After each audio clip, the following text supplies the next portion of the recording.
But to have your love forever is a real and lasting treasure. You alone will prove to be our joy eternally. Hello there, I'm Lloyd Evans and you're watching the John Cedars channel from the bunker, and in this video I will be sharing my thoughts on the Friday afternoon session of the Always Rejoice 2020 Convention of Jehovah's Witnesses, in which the following things were said. When reading the Bible, do so aloud in a lively manner. She is the weaker vessel, the feminine one. What an incredible gift from Jehovah. He created us to move. In what way is she weaker? Primarily in a physical sense. We husbands have an advantage. What would you have called an animal with a funny hump on its back? If you think about cows, they make milk.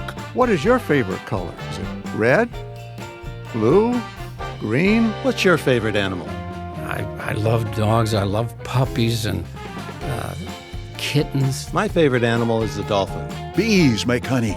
Rice and beans. You can eat them with just about anything. I made one discovery about dolphins. Dolphins can blow underwater a perfect circle of air. A cheesemaker makes cheese. Some who were once part of the Christian congregation now attempt to mislead us. They spread half-truths and outright lies about Jehovah's organization. Imagine Jehovah and Jesus making this huge elephant and saying, we're going to make it really quiet. A loving goat, a graceful mountain goat. Let her breasts satisfy you at all times. Your mouth may be watering just from thinking about it. Can you imagine what the angels thought when they first saw a lemur dancing? Jollof rice, so flavorsome. Do you know how many varieties of lemurs there are? The greatest joy that a parent can have is to see their children turn out to be righteous and wise servants of Jehovah God. Do you know what lemurs eat? Trust is something that you earn. It's not something that you demand or that's automatic. How about a piece of sweet, fruity, cool watermelon? Have you ever seen lemurs play? I have, and I guarantee you, you will enjoy it and smile when you do. It's a good thing we're going to live forever, isn't it? So I think it's safe to say we have a lot to get through. That being the case, let's roll the first clip. You husbands, in the same way, continue dwelling with them according to knowledge. Assign them honor as to a weaker vessel, the feminine one, since they are also heirs with you of the undeserved favor of life, in order for your prayers not to be hindered. Well, Peter leaves us in no doubt as to who are being addressed. You husbands, that's you and me. He tells us that we must continue dwelling with our wives according to knowledge. The footnote in our Bible says, showing them consideration or understanding them. How well do you know your wife? What do you know about her background, her upbringing? You know what makes her happy. Do you know why? You know what's upsetting to her, what causes anxiety. Do you understand why? See, it's important that we take the time to get to know our wives, because only then can we care for their physical, emotional, and spiritual needs. And only then can we do what Peter next says in the verse, and here's our main point: assign them honor. Assign your wife honor.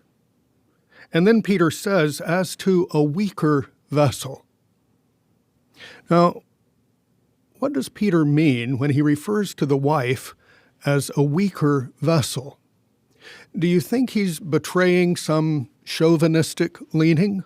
Yes, I absolutely do. I think that the Bible as a whole is very male-oriented, and why wouldn't it be? Because it was written by men in a very patriarchal age, when women were viewed and treated as chattel, as a commodity. And why shouldn't there be chauvinism and misogyny in a part of the Bible that literally tells women to stay quiet? Twice in the writings of Paul, women are told that they need to stay quiet and listen to the men talk. Seth Hyatt, who is delivering this material, and I probably should introduce him, he is a helper to the service committee, and what we're watching now is the first part of a symposium titled Cultivate Joy in Your Family, Husbands Rejoice in Your Wife. We're going to go through the family discussing husbands, wives, parents and children.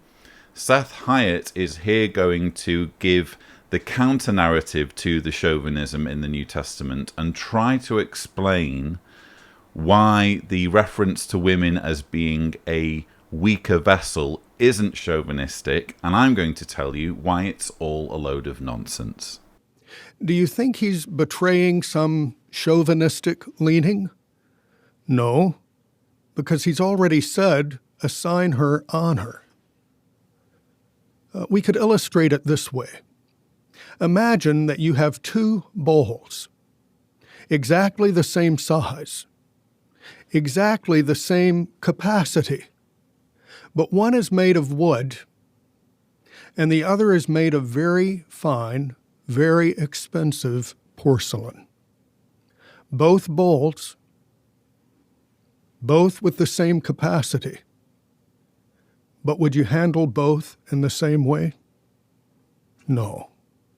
See, you recognize that the porcelain is more valuable and more fragile, so you handle it in a different way.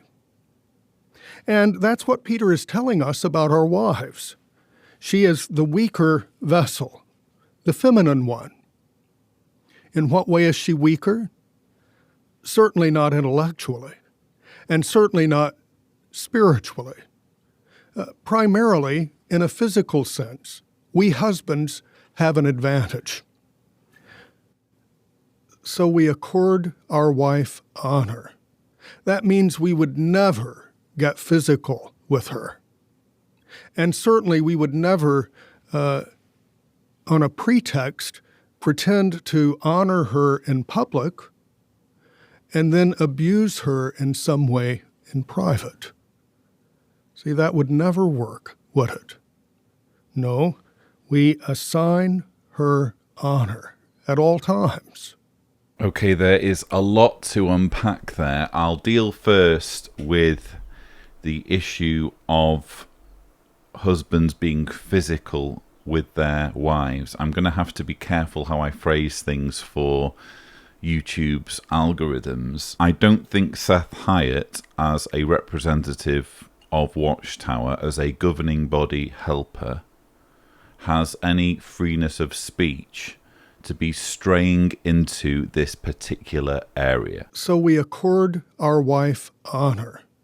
That means we would never get physical with her. I've already commented extensively on this channel on the December 2018 Watchtower, which gave appalling advice suggesting that women or men in relationships where their spouse is physical with them should ideally stay in those relationships. The article reminded Jehovah's Witness spouses of something that has always been the case in this religion, namely that physical harm that is done towards a spouse by the other spouse is not grounds for divorce. In the Jehovah's Witness religion, the only basis for divorce is adultery. Elders will not care if there is physical harm against a spouse. The couple are still viewed as being scripturally married, so the best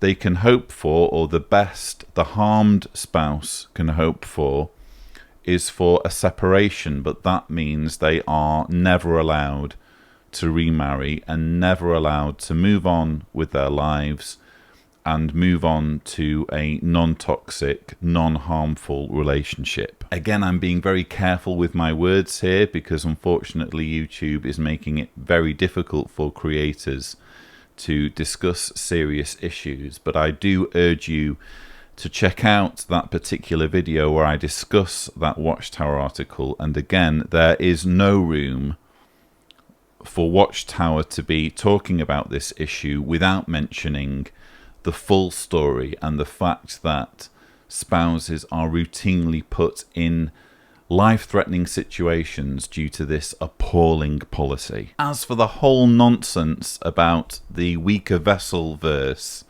in 1 Peter 3, I'm not buying Seth Hyatt's explanation. If you think about it, his analogy doesn't work because he's cherry-picking an object that it is fragile and valuable, namely a porcelain bowl, and he's ignoring examples of things that are valuable and strong.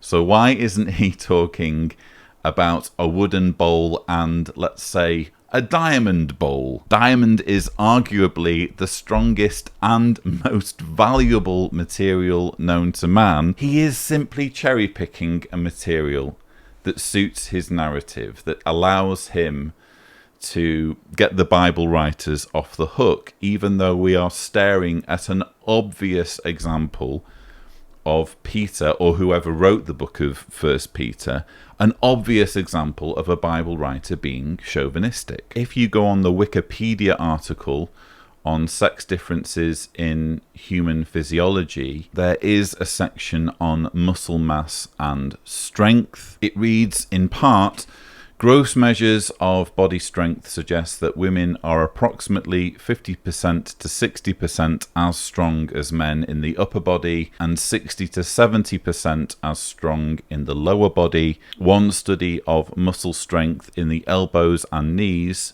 in 45 and older males and females found the strength of females to range from 42 to 63% of male strength. So Seth Hyatt is technically right in suggesting that women in general aren't physically as strong as men, but does that make it acceptable to describe women as a weaker vessel?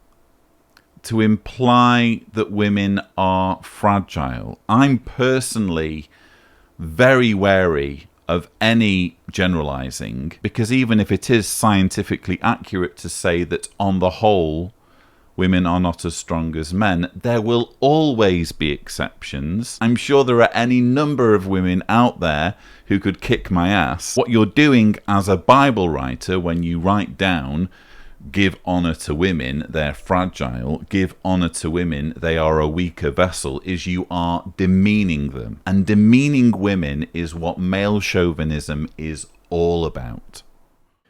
May your own fountain be blessed. And here's the point. And may you rejoice with the wife of your youth.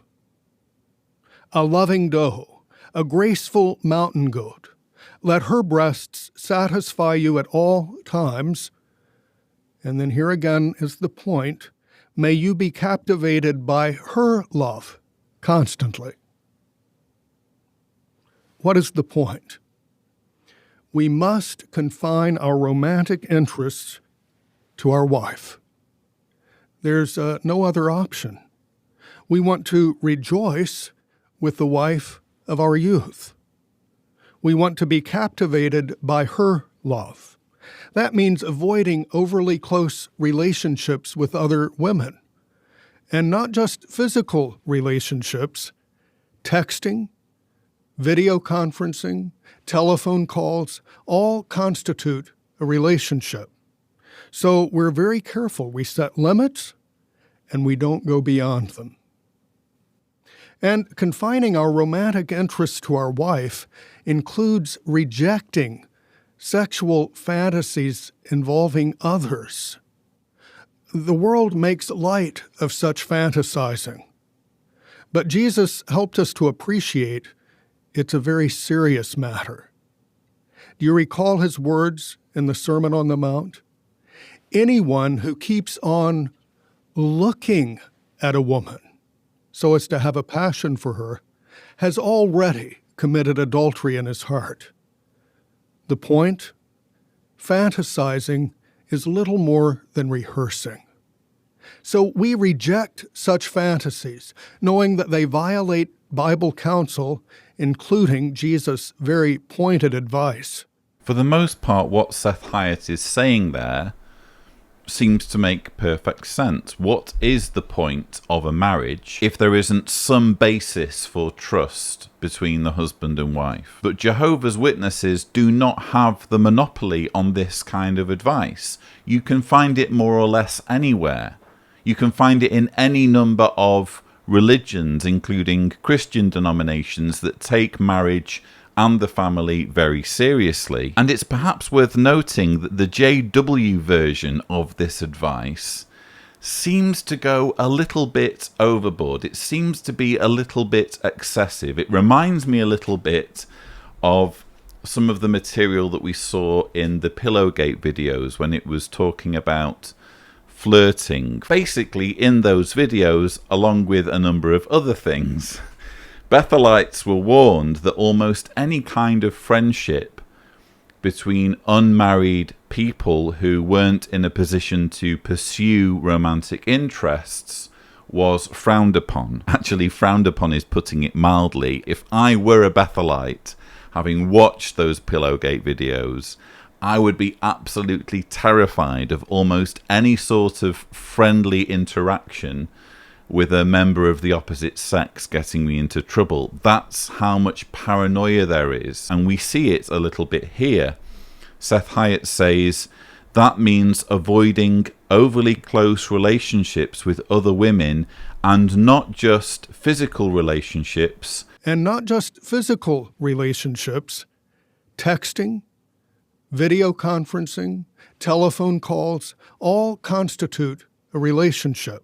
Don't get me wrong, I'm not completely naive. I can imagine lots of scenarios in which any of those things could lead to a romantic relationship, but I can also imagine lots of scenarios where there is no romantic interest. It's purely about people getting things done, whether it's for employment purposes or for some other reasons where you need to have some kind of contact between a man and a woman who aren't married.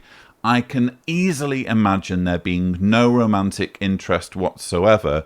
But what this sort of material does is it creates this state of fear and paranoia, so that if you do have a man and a woman interacting with each other who are Jehovah's Witnesses, they will be on tenterhooks. They will be paralyzed with fear. Actually, they'll be thinking, is it really worth it having any kind of communication whatsoever if it's going to be interpreted as a relationship? You also have language there about fantasizing, and the verse about adultery of the heart is invoked. I've always struggled with the concept of thought crime. In other words, it's one thing to say, don't do this. It's another thing entirely to say, don't think this. People can very rarely help what they think about. And what this does, this sort of material, is it creates an impossible standard that everyone is going to fail to meet. Because if you can't help where your mind wanders, and you're being told, never think about this, you can only ever fail. And when you fail, you can only ever feel terrible and guilty. So again, even though there are kernels of truth in what Seth Hyatt is saying, because it's the Jehovah's Witness spin on relationship advice, they can't help but go overboard. They can't help but overstep boundaries. And they can't help but impose impossible rules on Jehovah's Witnesses that are invasive and amount to micromanaging. We husbands are not perfect. We know that. Our wives are not perfect. Don't you appreciate it when your wife smooths over your imperfection and makes you look good? Well, our wives appreciate it when we do that for them. So be alert for opportunities to do that. In the following dramatization, notice how the husband rejoices in his wife. I was trying to get caught up on paperwork for the circuit overseer's visit. There was so much to do.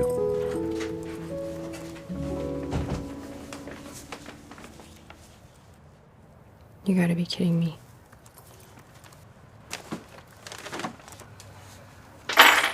Well, you're home early, honey. I sensed something was wrong. The kids had left a few things out, and I was a bit preoccupied. A tough day?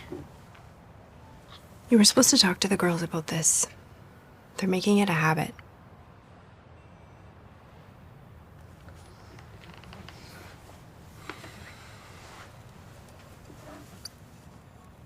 The more I thought about it, though, I realized it wasn't just the kitchen. I guess I was part of the problem. Or maybe the problem was me. You see, my wife is an amazing woman.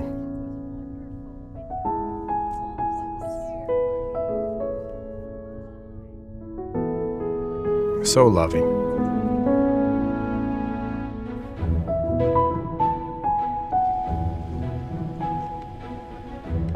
It would be an understatement to call her industrious.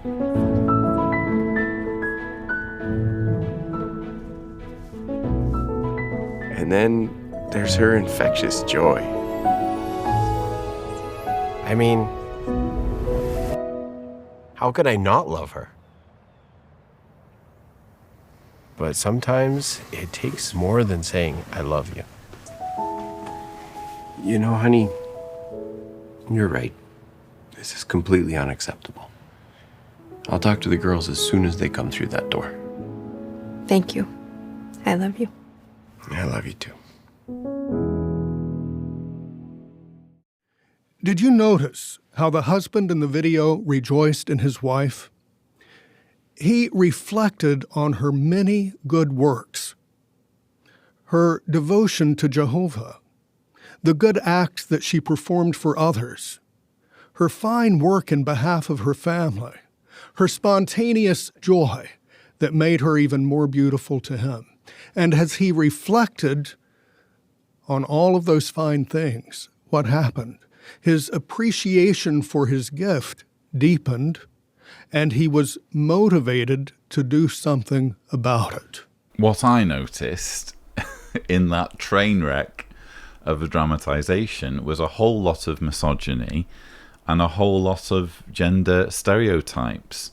You see there the wife depicted as this worker bee who's doing all the cleaning. It would be an understatement to call her industrious. Women, you need to be industrious. You need to be the ones who take care of the dishes if no one else will, who clean the home, who take responsibility for all of the chores in the household. That's your role in the relationship. Oh, and if you find time, don't forget to rush up to your husband at an unexpected moment and present him with a flower. It was all very predictable for a JW family dramatization, and I think it spoke volumes that apparently it was the husband's role to speak to the girls. That's the huge crisis that unfolds, not just in this video, but in the videos to come. Why won't the husband fulfill his role as head of the family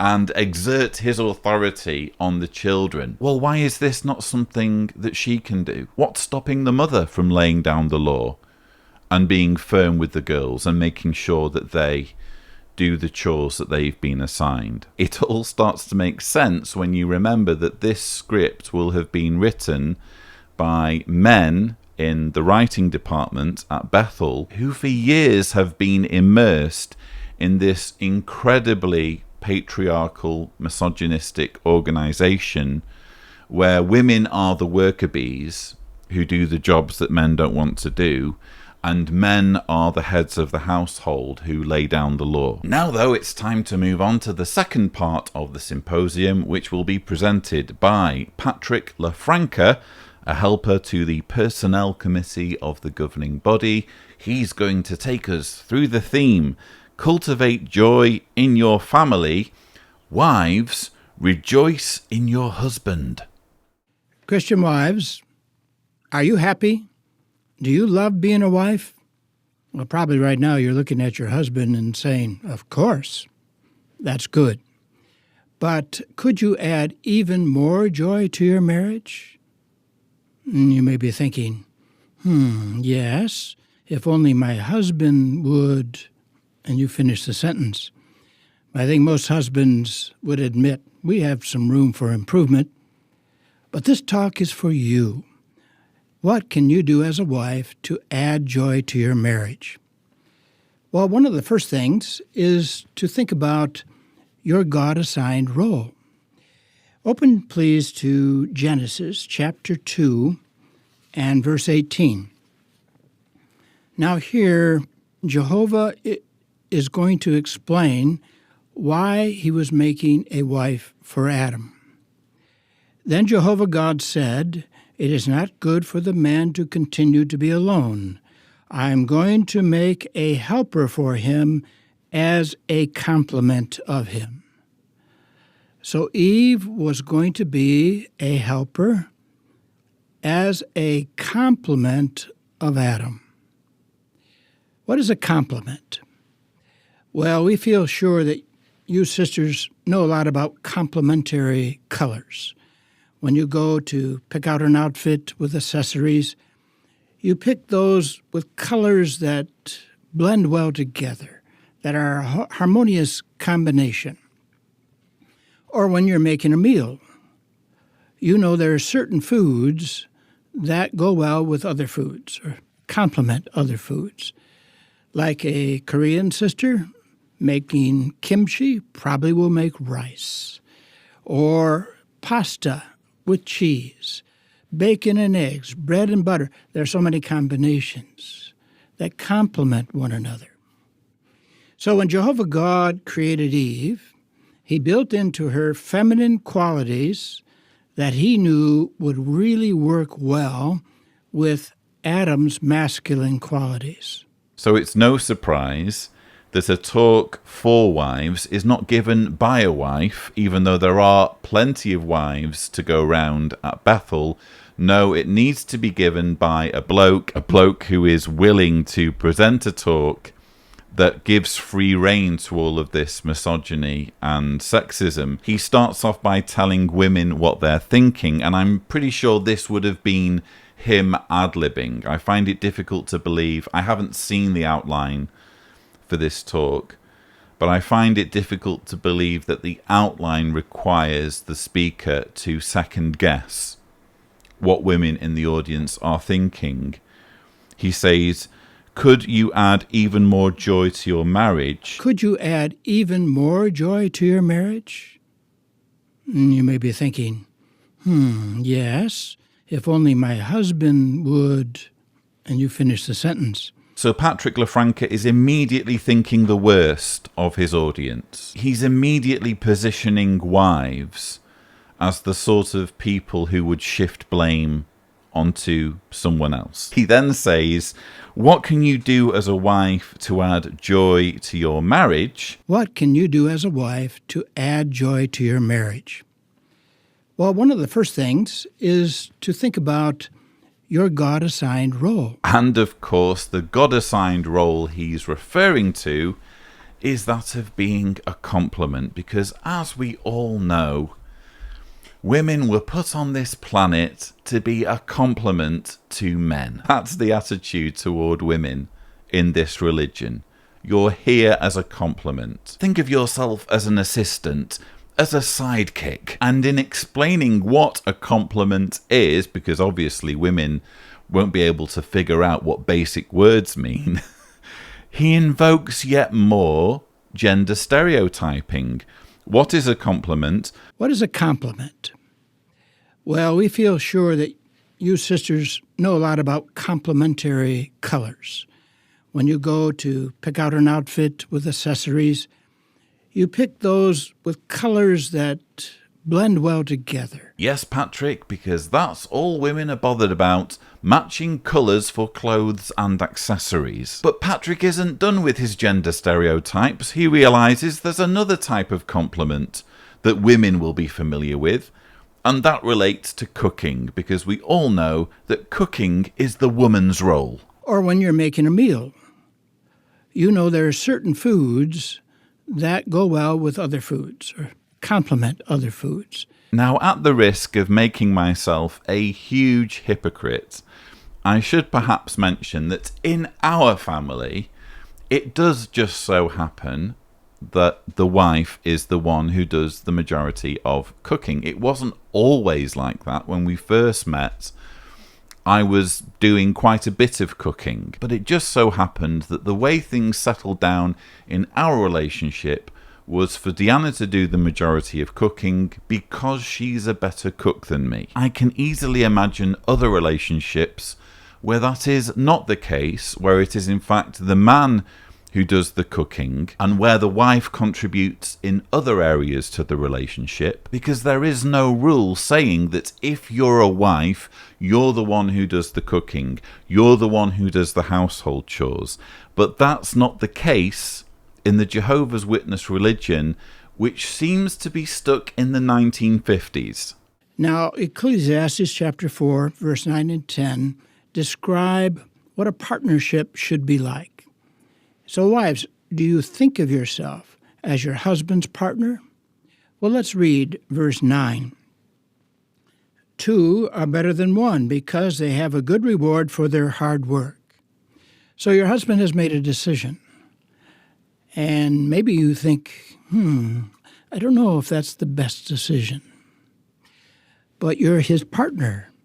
So how will you help him? Well, you're going to support that decision. You're going to try to make it work. And what will be your reward? Well, first of all, you're going to accomplish so much more working together than you could individually. But more than that, you're going to strengthen your friendship, your partnership with your husband. Now, in verse 10, it adds, "For if one of them falls, the other can help his partner up. But what will happen to the one who falls with no one to help him up?" You may be thinking, well, my husband's a strong man, and probably so, but inside, he may be struggling with serious insecurities. At times, he may feel like a failure. Maybe he's lost his job and feels like he's not a good provider. You're his partner. What are you going to do to lift him up? Probably you're going to share with him some tactful words of comfort and encouragement. That'll be a happy place. Maybe I have a totally naive impression in my head as to what a partnership is. But as far as I was aware, partners are supposed to be equals, and yet here we've had described a situation where, to borrow from Orwell, one partner is more equal than the other. In other words, one partner has more power, more authority, more influence than the other, and no surprises, it's the guy, isn't it? It has to be the husband who makes the decisions, and the wife, as his partner, just has to go along with whatever he decides. So Patrick LaFranca says there, so your husband has made a decision. So your husband has made a decision. And maybe you think, I don't know if that's the best decision. But you're his partner. So how will you help him? Well, you're going to support that decision. You're going to try to make it work. Supporting a bad decision or a decision that you disagree with, that's not a partnership. That is one person being in control of another person. And that's exactly how things work in a Jehovah's Witness marriage. because according to Jehovah's Witnesses, husbands are the spiritual head of the wife. Jehovah's Witness wives must be in submission to their husbands, and therefore the husband has the final say in everything. Even if a Jehovah's Witness wife disagrees with a course of action, she is here being told, just go along with it. The truly wise woman builds up her house, but the foolish one tears it down with her own hands. So if you are wise, you will build up or increase respect for your husband on the part of your children and of others. You don't want to be foolish by speaking negatively, talking about your husband's deficiencies or failures. Nor would you want to undermine his own confidence by nagging or arguing with him. You can do so much to contribute to a happy house. For example, at mealtimes, sharing in the conversation, adding perhaps a spiritual gem you found in your Bible reading, or a nice experience, or even a humorous story, something that will lift the spirits of the whole family. Now, we want to go to Proverbs chapter 31, and probably right away you recognize this is the chapter that describes a capable wife.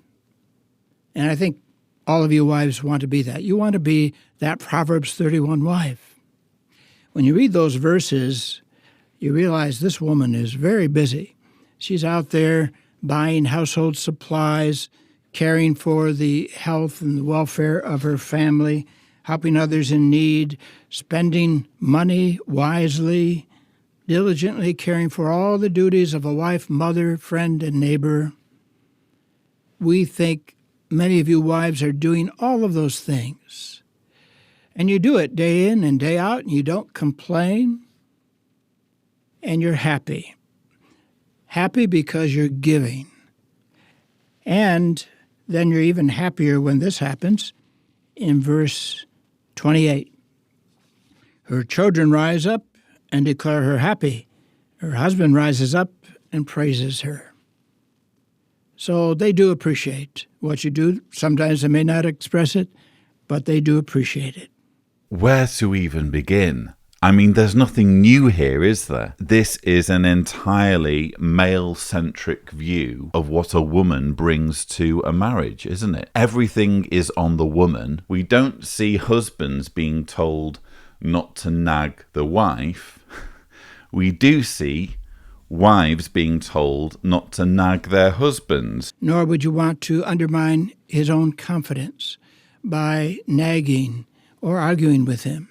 What more proof do you need that this has been written by blokes? It's been written by men who are giving free rein to their feelings about women. This has not been written by women, has it?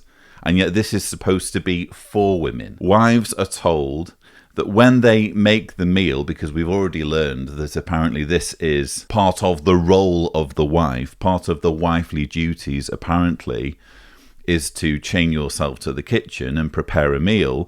Oh no, that's not enough. Once you've sat down, you need to share in the conversation by adding perhaps a spiritual gem. Adding perhaps a spiritual gem you found in your Bible reading, or a nice experience, or even a humorous story, something that will lift the spirits of the whole family. Shame on you, wives, if you're not playing court jester. In addition to preparing this meal, you've then got to sit down and basically do some kind of stand-up routine so that the table can be entertained while they're eating. He then goes to Proverbs 31, and I think Patrick LaFranca is very wise not to actually read from Proverbs 31. This is a verse that is routinely appealed to when it comes to direction for women, for wives in particular. Let me read a few verses. Verse 10, who can find a capable wife? Her value is far more than that of corals. Verse 13, she obtains wool and linen.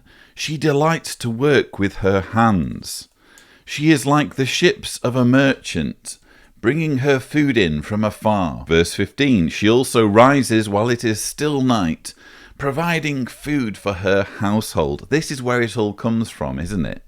This whole stereotype of women being the ones who make the food. And portions for her female servants. Nothing wrong with slavery, apparently. She sets her mind on a field and buys it. She plants a vineyard from her own labours.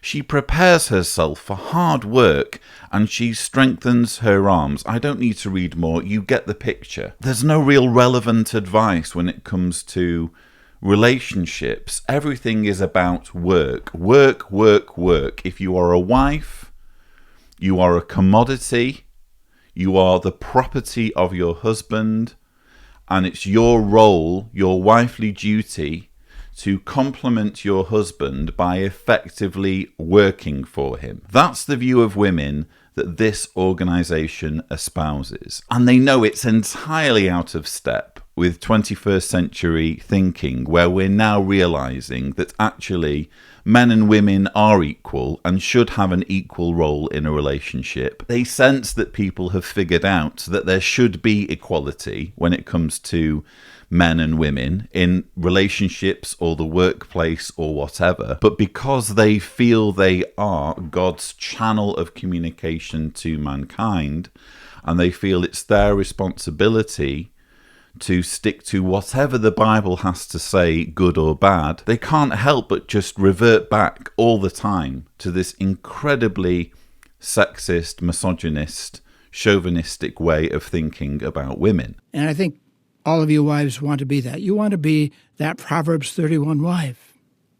When you read those verses, you realize this woman is very busy. Well, that's what it's all about, isn't it? Being busy. If you're a Jehovah's Witness wife, you need to be busy. And if you're not being busy, and if you're not being supportive of your husband, then you're being a bad wife. And actually, it's not just about being busy. You also have to be happy about being busy. LaFranca says, you do it day in and day out. And you do it day in and day out, and you don't complain, and you're happy. Happy because you're giving. Wives are here being told not just what's required of them, not just what their role is in a relationship, they're also being told how they should feel about it, which again, if you think about it, is thought crime. It's policing not just what people do, but how people feel and what people think. Look, there's so much I could say just on this segment alone, but one more thing I have to comment on. Notice where they talk about appreciation. Quoting from Proverbs 31, the capable wife verses. Her children rise up and declare her happy. Her children rise up and declare her happy. Her husband rises up and praises her. So they do appreciate what you do. Sometimes they may not express it, but they do appreciate it. He's literally arguing that because it says they praise her in the Bible, that means Jehovah's Witness wives are appreciated. It says in the Bible that they're praising you, therefore they're praising you, therefore you're being appreciated. No, I'm sorry. If they're not expressing it, if they're not saying thank you, then they are being unappreciative. You cannot say, they may not express it, they may not say thank you, but trust me, Patrick LaFranca, a governing body helper, they really do appreciate you wives. Now, sometimes you feel obliged to speak your mind. And in a trusting relationship, that's expected. But how will you speak your mind? Notice verse 26. She opens her mouth in wisdom. The law of kindness is on her tongue. So yes, you have something worthwhile to say, but how you say it is very, very important. Will the law of kindness govern your tongue? If you say it in kindness, your husband will love you all the more. Women, you may have something to say in your relationship, but before you open your pretty mouths, just think, how are you going to say it? Are you going to say it in a wonderful way, a wonderfully kind way that your husband will approve of. I kid you not. Is that not what we've just heard? And let me assure you, I realise we're just skipping through various segments. You won't have the same advice, or you won't find the same advice in the Talk for Husbands. It seems to be exclusively women who are being told to feel appreciated even when no one is saying thank you, and who are here being told to think before they speak. So yes, you have something worthwhile to say, but how you say it is very, very important. Will the law of kindness govern your tongue? Again, you will not find the same advice for husbands, certainly not spelled out this clearly, where the audience is essentially being told, think before you speak. So you, dear wives who fear Jehovah, you worship him with awe and respect. And that's so important because that helps you to easily be in subjection to your husband because you know that this pleases your heavenly Father. So as you watch the following dramatization, notice how the wife rejoices in her husband.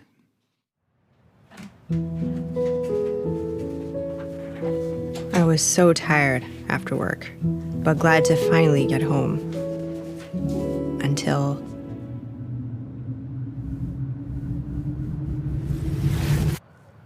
You gotta be kidding me.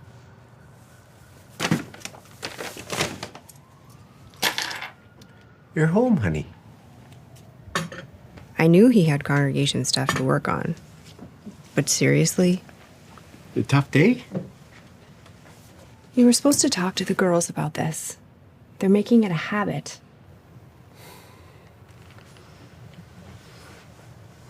At first, it upset me he didn't say anything. But then, I began to think.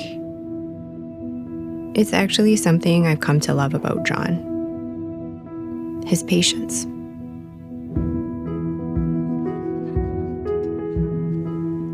He doesn't overreact.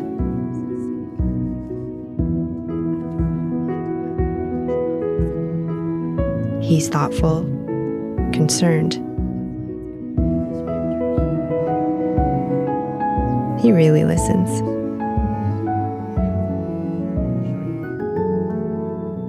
It's why he's such a good elder.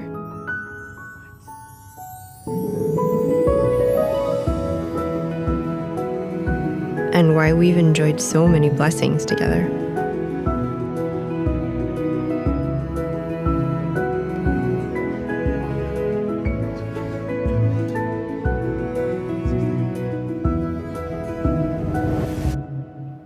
Sometimes I forget. And I could be more patient. You know, honey, you're right. This is completely unacceptable. I'll talk to the girls as soon as they come through that door. Thank you. I love you. I love you too. Did you notice how the wife rejoiced in her husband? Well, when she walked into that kitchen, she saw the mess. She wasn't rejoicing. And she wanted to say something to her husband, and she did. But how did she say it? Did she yell at him? No. She made her point. How did the husband react? He didn't overreact. He let her think about it, and he thought about it. And as she thought about it, she thought, you know, he didn't overreact. That's one of the things I love about my husband. He is so patient. What's being described as patience here, as not overreacting, could easily also be described as indifference. When I was watching this, I was thinking, well, husbands are here basically being given carte blanche to basically not say anything. At first, it upset me he didn't say anything. But then I began to think, it's actually something I've come to love about John. His patience. So while wives are being told that their duties involve being industrious, being busy, responding quickly to situations, apparently it's a bonus for husbands to do pretty much the opposite And when there's a problem or when there's something that needs doing or needs handling, just slink off somewhere, don't say anything, don't care particularly, and then you can say, hey, at least I'm not overreacting. Now, though, we must move on in this dreadful symposium. Next up is Gary Bro, or Bro, with the item, Cultivate Joy in Your Family. Parents, rejoice in your children. We're very happy to have hundreds of thousands of children associated with our congregations worldwide. You can be assured Jehovah loves every one of those children. Well, how can we say that? Well, one reason is that every child owes its name to Jehovah God, because he's the originator of life, and in fact, the originator of the family unit as well. When Jesus was in heaven, he recognized and observed Jehovah's intense love for children. And when Jesus walked the earth, he reflected those same qualities towards children. So the question is, how can you find joy in your children despite living in a stressful world? One suggestion is to view your children the way Jehovah does. These are special gifts to you from him. Love them. Make them feel loved. It's not enough for you to know you love your own children. They need to know it. They will not know it unless you find ways to show your love to them. And as with any gift, there's a responsibility to take care of it. If we go back to the 127th Psalm, notice the illustration that King Solomon uses to explain this responsibility. It's in verses 4 and 5. Psalm 127, 4 and 5. It says, like arrows in the hand of a mighty man, so are the sons of one's youth. Happy is the man who fills his quiver with them. They will not be put to shame. So children are likened to arrows and parents to mighty warriors. So a warrior will take the arrow and he will carefully aim it so he hits the target. What's the same with you parents? We encourage you, carefully direct your children in a way that, so to speak, you hit the target so your children can have a happy, fulfilling life of serving Jehovah God.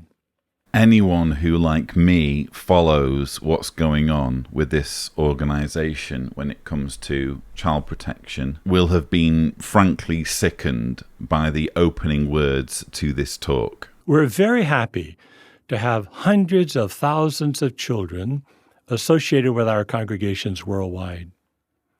You can be assured Jehovah loves every one of those children. Well, Jehovah has a very interesting way of showing that if he is directing the organization. Because in country after country, in case after case, in investigation after investigation, in inquiry after inquiry, we're finding that this is an organization that has policies in place that let down children. And again, this is an area in which I'm having to tread carefully due to YouTube's algorithms. So rather than go into it all, I'll just point you in the direction of a few videos you might want to check out. Suffice to say, Gary Bro, who is head of the service department, the service committee, who sees firsthand the way this organization deals with reports of harm that is done to children, he has absolutely no freedom whatsoever to talk about Jehovah caring for children, because that is not reflected in the policies that he presides over and puts into effect. As to what he's saying about Psalm 127, it's quite interesting that this is a psalm that you can basically take whatever you want from. Pretty much like most of the Bible, you can pretty much put any spin or any interpretation on any verse you pluck out. Psalm 127, 4 and 5 says, like arrows in the hand of a mighty man, so are the sons of one's youth. Happy is the man who fills his quiver with them. They will not be put to shame. And what other fundamentalist Christian denominations take from this verse is, oh, you need to fill your quiver. You need to have lots of children, which, if you think about it, is kind of what the verse is saying. If you're a warrior and you're going into battle and you go to draw an arrow, do you want to find one arrow there or do you want to find lots of arrows there? And the verse is there very clearly saying it's good to have a full quiver of arrows. That is how lots of fundamentalist groups read this verse, and I would probably agree that that's the intent of the verse, but for Jehovah's Witnesses it's slightly different. They somehow manage to twist the verse in their benefit to say, well, wouldn't you want to direct these arrows on target? And the target is serving Jehovah. So Gary Bro says there, we encourage you carefully direct your children in a way that, so to speak, you hit the target, so your children can have a happy, fulfilling life of serving Jehovah God. That's what it's all about as far as the organization is concerned. They really don't care about the well-being of children. They really don't care about safeguarding children, making sure they are protected from the worst of humanity. They only care about replenishing the drones who will serve them, making sure the production line keeps moving so that there are continually new worshippers being baptized into the religion who can then serve the governing body. Now, the fourth suggestion that may help to maintain a strong relationship with your children is do not expect them to be adults. Remember, the Bible says through use, a person's perceptive powers are trained to distinguish between right and wrong. Well, that's going to take time. The Bible also speaks of the trait of a babe, the foolishness of boyhood, and the vanity of adolescence. So as your children are going through these various stages, recognize their limitations and don't expect them to be little adults. I found this part so infuriating, again, from the perspective of the way the organization responds to issues pertaining to child protection. Gary Bro, again, is head of the service department, which deals with reports of that nature. He knows the policies inside out, and he knows the way the organization turns everything round and puts things on the shoulders of parents and even children when it comes to protecting kids from the worst of humanity. Expecting children to be adults is exactly what the organization does in this area. There's even a video from a past convention that does exactly this, that says, look, it's on you parents and even on you children, for example, to make sure that children are dressing modestly. All parents have the responsibility, the God-given responsibility, to protect their children, to teach them what the Bible says about proper sexual conduct. Parents, ask yourselves, have I trained my children regarding what are proper displays of affection, the importance of wearing modest clothing, and the need for others to respect their privacy? Would my children know what to do if someone tried to show them if an adult asked them to do something Jehovah says is wrong, or if someone threatened them if they refused to keep a secret? How can they not see the double standard here? They're telling parents not to treat children like adults, but at the same time, they are hopelessly tone deaf with the way these things work when it comes to predators. and the way that these sick individuals, again, prey on the traits of a babe. We heard there Gary Bro cherry-picking Bible verses where it describes the foolishness of boyhood, the vanity of adolescence. You don't think predators know about all this? You don't think predators realize that children are naive and are foolish and are innocent and are completely unaware of what someone's intentions might be? It's because of those things that absolute monsters have been able to prey on children so successfully, and yet the organization's response to all this is to say, oh, well, it's on the parents. You parents need to be training your children. It's down to kids to say, I'm going to go tell on you. Isn't that expecting children to be like adults? Honestly, this organization has no shame. So the greatest joy that a parent can have is to see their children turn out to be righteous and wise servants of Jehovah God. It's going to take time and effort on your part to accomplish that. But we encourage you, don't give up on these precious gifts that you have received from Jehovah.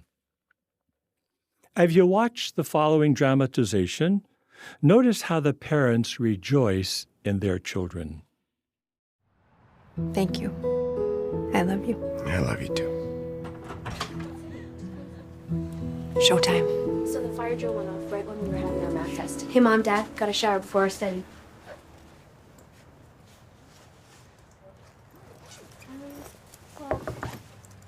Girls? Oh, hey. You need to finish the kitchen now. No, we don't have any time. We just got we have to home. leave in 15 minutes. No discussion, no excuses. Now. Okay.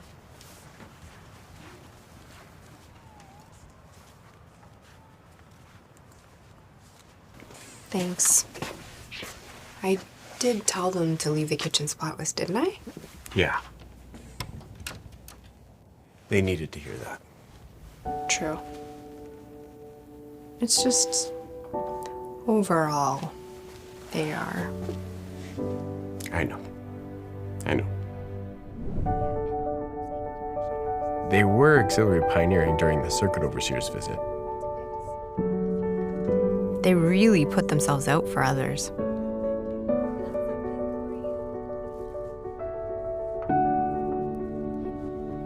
Including you. I mean, us.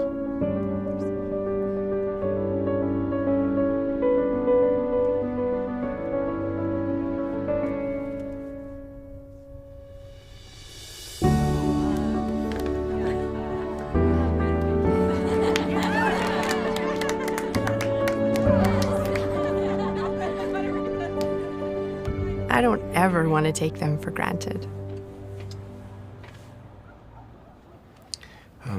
Girls, about the big mess earlier. Thanks for cleaning that up. Your mom and I, we were upset, but we really want you to know that... You are gifts from Jehovah. Precious gifts we both cherish. We love you very much. What your mom said.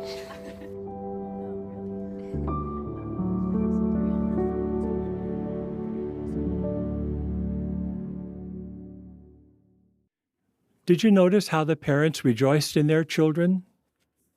Even though the daughters needed some counsel and some discipline, it didn't overshadow all their good qualities. No, but these parents made comments like they never wanted to take the girls for granted, and they cherished these girls.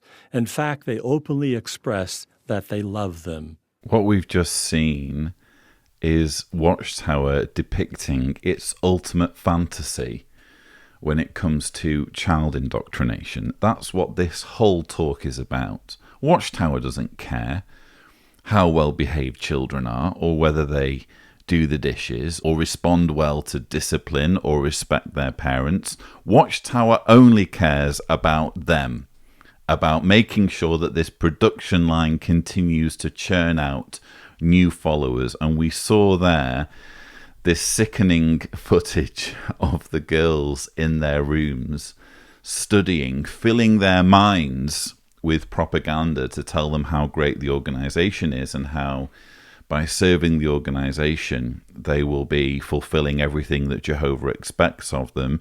You see them there doing cart witnessing. I found it fascinating when he said they did auxiliary pioneer during the circuit overseer's visit.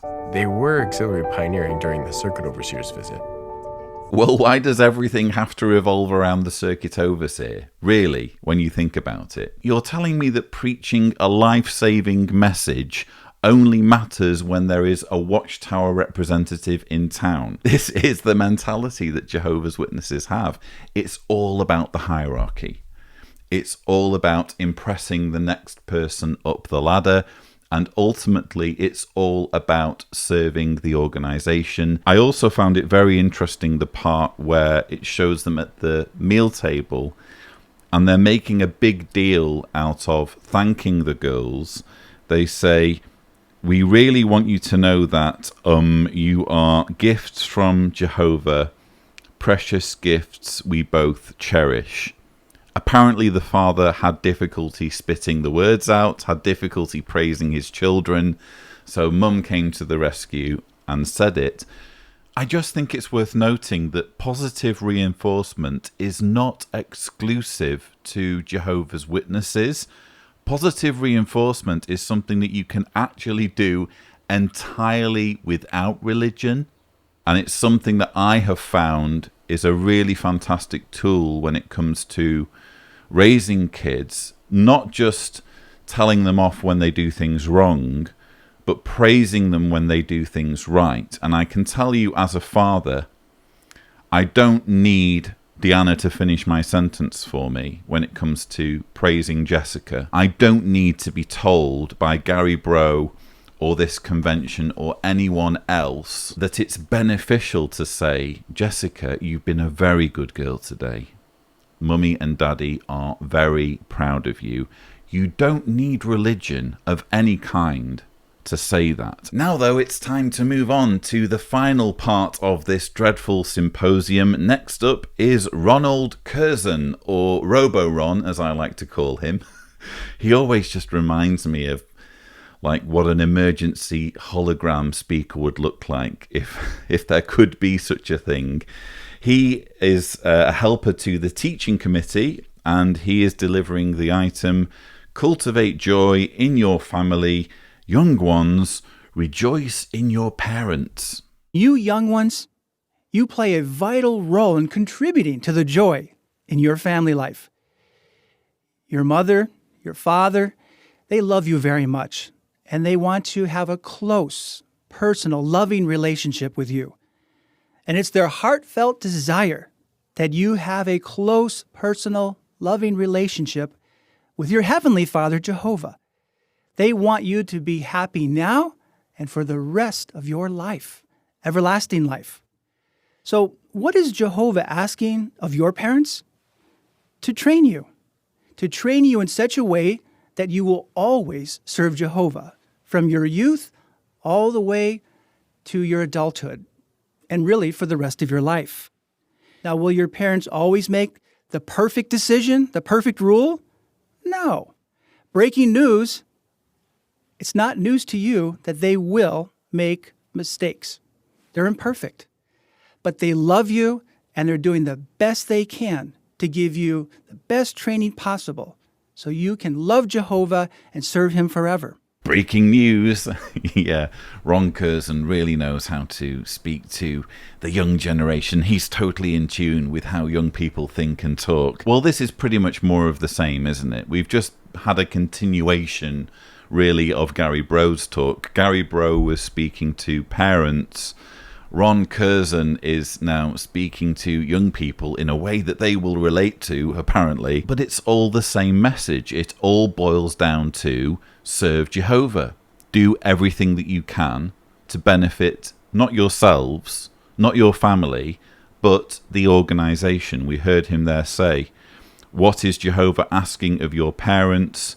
To train you in such a way that you will always serve Jehovah. That you will always serve Jehovah from your youth all the way to your adulthood, and really for the rest of your life. They are purely interested, the governing body and the governing body helpers, in making sure that the organization perpetuates with this steady stream of followers. By listening and obeying your parents, you are building a record of trust that will help you in the future when you need to communicate with them, maybe about rules.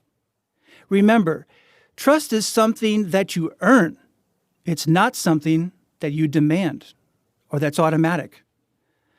What is the best way for you to speak to your parents about rules that you don't understand or maybe that you don't agree with? You need to communicate. Good, open communication. Communication doesn't mean complaining, shouting, whining, maybe replying with sarcasm. It means calmly tell your parents how you feel. Tell them what's on your mind. Am I the only one who found a hypocrisy overload in what Ron Curzon was saying there? Remember, trust is something that you earn. Trust is something that you earn. It's not something that you demand or that's automatic. Apparently, these words only apply to children when it comes to their relationship with their parents. Children aren't to expect or demand trust because trust is something that you earn. Why can't this same logic be applied to the organization? Why does the organization get to demand respect, demand trust? As you apply the training that your parents are giving to you, you will gain wisdom that will help you now to make wise decisions so that you can have the real life. Yes, everlasting life. As you watch the concluding video of this symposium, please notice how these children find joy in their parents. Man, I'm so happy today because that fire drill interrupted our math test, but we have to do it tomorrow, so I'm going to be studying again all night. Hey, Mom, Dad, got a shower before our study. No discussion, no excuses, now. Okay. Where did all of this come from? We're gonna be here all night.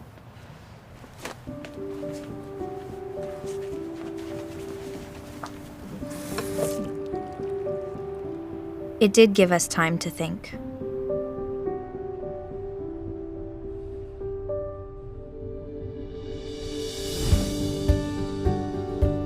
They are such good examples.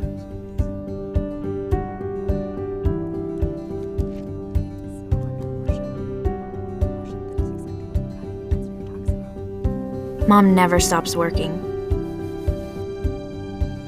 And our home is always, always beautiful. They give us so much of their time. And themselves. A bit cheesy sometimes, but overall, they're pretty great. That night, they didn't lecture us. They just reminded us of one thing. And it was pretty deep. When we dedicate our lives to Jehovah, our lives includes everything. Our time, our resources, our home. Our kitchen. Yes, our kitchen. And how we care for those things, it reflects on Him and on us as your parents. That kind of sank in. I knew I could do better. No, Mom. We got this. We got this? Oh, yeah, we got this.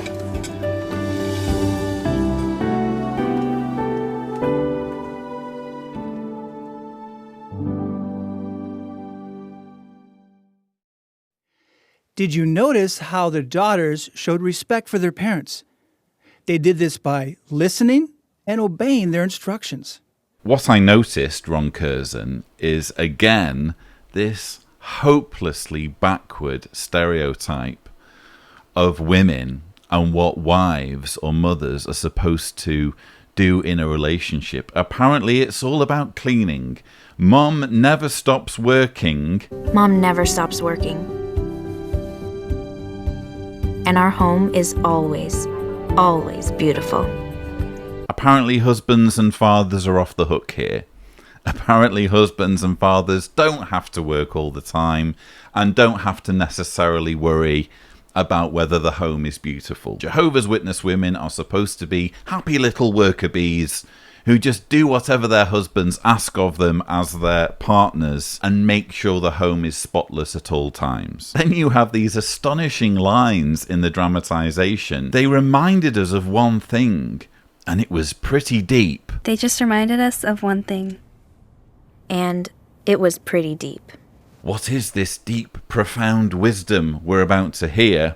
When we dedicate our lives to Jehovah, our lives includes everything. Our time, our resources, our home. Our kitchen. Yes, our kitchen. And how we care for those things, it reflects on Him. Everything goes to Jehovah. When you dedicate yourself, when you pledge to be one of Jehovah's Witnesses, you're no longer in control. You no longer have ownership of your life or even your possessions that you've worked for. And in his summary comments, I hope you all noticed Ron Curzon saying that the daughters showed respect by listening and obeying their instructions. Now, I introduced Ron Curzon as Robo-Ron at the beginning, and unfortunately he's given us a prime example of why he is so robotic. He just seems to be like a robot, glitching on the same phrase. He uses repeatedly through his talk a variation on listen and obey. They're doing their best to listen and obey Jehovah. Listen to them and obey them. Listen is more than just hearing words. It's hearing with a view to obeying. By listening and obeying your parents, you are building a record of trust. Listening and obeying strengthens your relationship with your parents. Did you notice how the daughters showed respect for their parents? They did this by listening and obeying their instructions. As I'm sure many of you will know, Listen, Obey and Be Blessed is a song that is sung by Jehovah's Witnesses. It's song number 89 in the Sing Out Joyfully to Jehovah songbook. The chorus reads, "Listen, obey and be blessed when you hear God's will expressed."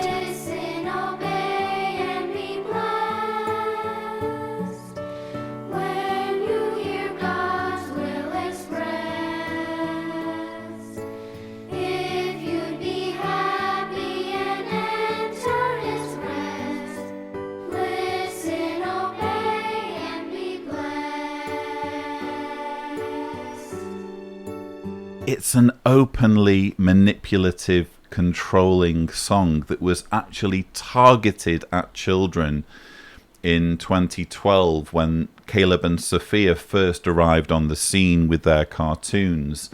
And you had the video of children singing the song, Listen, Obey and Be Blessed. Ron Curzon, in his preparation for this talk, seems to have just decided, well, I'm just going to repeat that line again and again and again. And frankly, that's to be expected, isn't it? Because that's all the organisation wants from anyone, regardless of whether they're wives, husbands, parents, or children. Ultimately, everything boils down to control. Are you willing to give your life to Jehovah's organization in all areas, even when it comes to your possessions?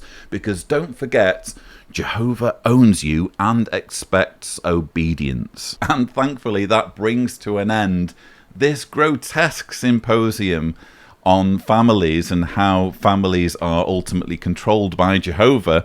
We can move on to the next symposium, which has the theme, Creation Proves That Jehovah Wants Us to Rejoice. Handling the first part of the symposium is Joel Dellinger, a helper to the service committee who has the theme, Creation Proves That Jehovah Wants Us to Rejoice, Exquisite Flowers.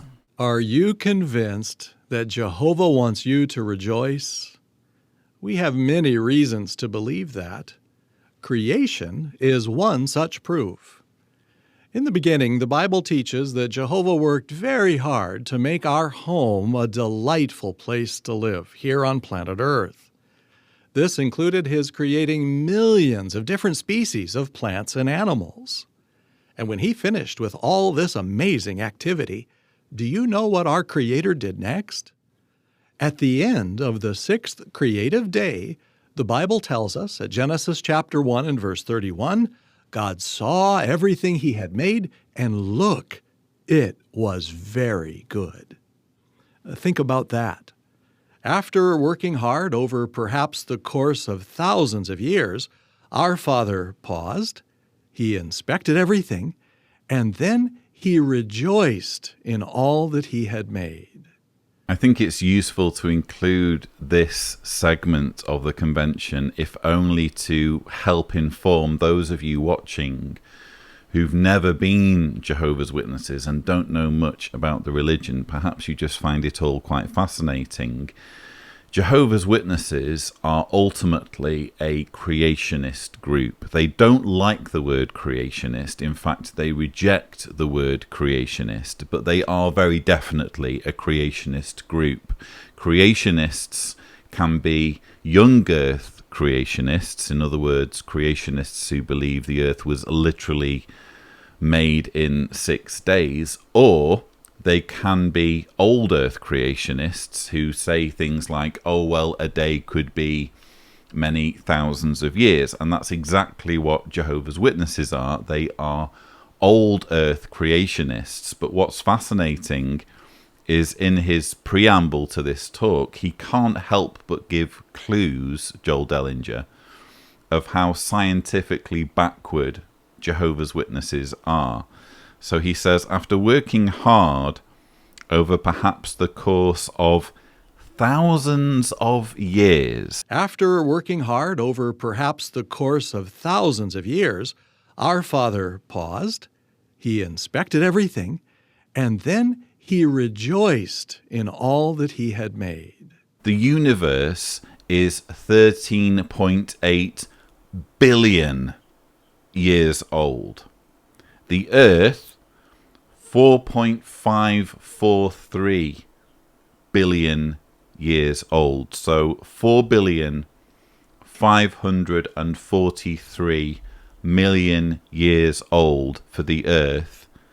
And Joel is here saying, after working hard over perhaps the course of thousands of years, I'm sorry, thousands does not do it justice. You do not express a time span involving billions of years by using the word thousands. It would be similar to referring to the size of a country or a continent in millimeters or centimeters. It's just silly. It betrays, quite frankly, the scientific ignorance or anti-science attitude that Jehovah's Witnesses have. I also couldn't help but smile when Joel Dellinger says this included his creating millions. This included his creating millions of different species of plants and animals. And that is true. There are millions of species of plants and animals, but what you have to believe as a Jehovah's Witness is that Jehovah created 6.5 million land-dwelling species and then somehow squeezed them all into a box. Or you have to believe that most of the 6.5 million species were destroyed in the flood of Noah's day and have since evolved back to 6.5 million from a much smaller number that did squeeze into Noah's Ark, which would demand a rate of evolution far in excess of anything that scientists can support. The Earth has more than 350,000 species of flowering plants. Flowers, pollen, nectar, and aromas are costly for plants to produce. Those resources could be used for other purposes. Yet plants make flowers in breathtaking abundance.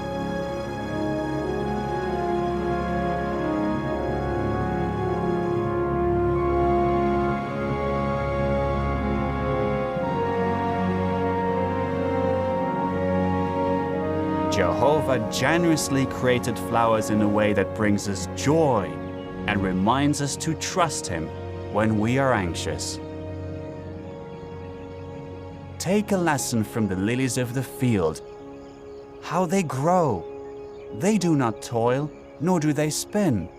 But not even Solomon in all his glory was arrayed as one of these.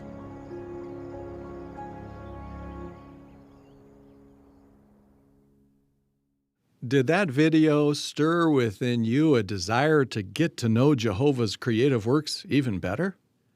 You know, if you started today and spent a little time every day getting to know a different flower, your study project would take a little over 958 years. It's a good thing we're going to live forever, isn't it? Take a lesson from the lilies of the field, how they grow. They do not toil, nor do they spin. But I tell you that not even Solomon in all his glory was arrayed as one of these. Now, if this is how God clothes the vegetation of the field that is here today and tomorrow is thrown into the oven, will He not much rather clothe you with little faith? How heartwarming. Have you ever been anxious about food and clothing? If so, you're not alone. Among those listening to Jesus on this occasion were many poor people who had the same natural concerns. But Jesus encouraged them. How so? By reminding them to take a lesson from the flowers. Jesus knew what we know. Jehovah generously created flowers in a way that brings us joy and reminds us to trust Him when we are anxious. This is the sort of anti-intellectual nonsense that you have to buy into in this religion. Flowers were created for your enjoyment. It couldn't possibly be that flowering plants were there to begin with long before humans walked the earth. What we have here in this symposium, unfortunately, or at least unfortunately for some of you, or many of you, hopefully, is Watchtower doubling down on its creationist stance and pointing to pretty much anything in the natural world as evidence of God. But they're doing it in a very manipulative way. This isn't just about espousing creationism. This is about pushing their way of thinking. So, for example, we jump to the verses in Matthew that talk about the lilies of the field not needing anything, not needing to toil, because God clothes the vegetation of the field. The message being, well, you don't need to worry about anything because you're human. God cares about you and will make sure you have everything, which, if you think about it, is a problematic way of approaching life, just assuming that because you're a human with a certain set of religious beliefs, that you are entitled somehow to everything just working out for you. You don't need to work, you don't need to toil, you don't need to earn what you have. It's just going to be provided for you if you do what God expects of you. But now we can switch to the next part of this symposium, which is presented by governing body helper Ralph Walls, a helper to the Personnel Committee. He's going to take us through Creation Proves That Jehovah Wants Us to Rejoice. Delicious food. Rice and beans. You can eat them with just about anything, and they will be delicious. What about kimchi? It's a dish of fermented vegetables with a variety of seasonings, producing a complex taste of sour and spicy. And jollof rice? So flavorsome. This is cooked in an appetizing tomato and pepper puree, laced with chili for a zesty taste. And at the end of a day of hard work, how about a piece of sweet, fruity, cool watermelon? It's wonderfully refreshing. All over planet Earth, there are a vast variety of nutritious, delicious, and refreshing foods. I have actually met Ralph Walls. He is the only governing body helper that I managed to meet when I was a believing Jehovah's Witness. He's actually a really nice guy.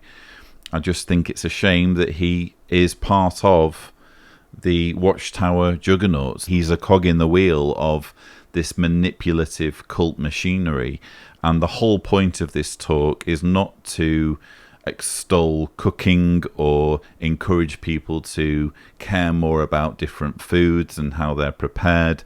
The whole point of this talk is, number one, to point to flavor and the human sense of taste as evidence of God, and number two, to twist the subject of food into an excuse to talk about the importance of spiritual food from Jehovah's organization. No doubt you enjoy your favorite foods. Your mouth may be watering just from thinking about it. In the following video, note how Jehovah's provision of food gives evidence that he wants us to enjoy life. Our tongue can detect 5 basic tastes. There is sweet, salty, sour, bitter, and the rich, savory taste called umami. We don't eat just to survive. We love to eat. It makes us happy.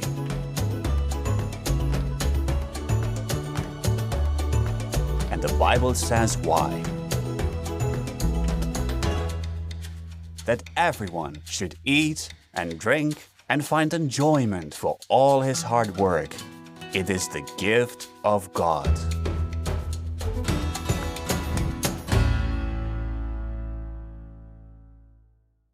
We are made so that we must take in physical food regularly in order to survive. Yet, how grateful we are that our Creator has made eating so enjoyable. That reflects the way of Jehovah. Fulfilling our needs creates joy, not dread.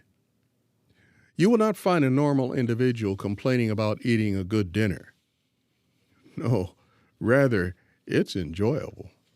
So yes, apparently the fact that we take in food and enjoy taking in food, or can have some variation in flavors of the food that we take in, all of this is evidence for God. Obviously, there's zero consideration of the fact that we're not the only creatures that need to take in food to survive. In fact, all creatures need to take in food to survive. If you think about it, even plants need to take in nutrients from the soil. And although I'm no expert on food science and biology, I have read that there is an evolutionary advantage to being able to detect certain flavors. For example, there's a reason why we're attracted more by sweet foods. It's because sugar gives us more energy. If you're on the savannah and every day is a life or death struggle, you're constantly being chased by predators or warding off predators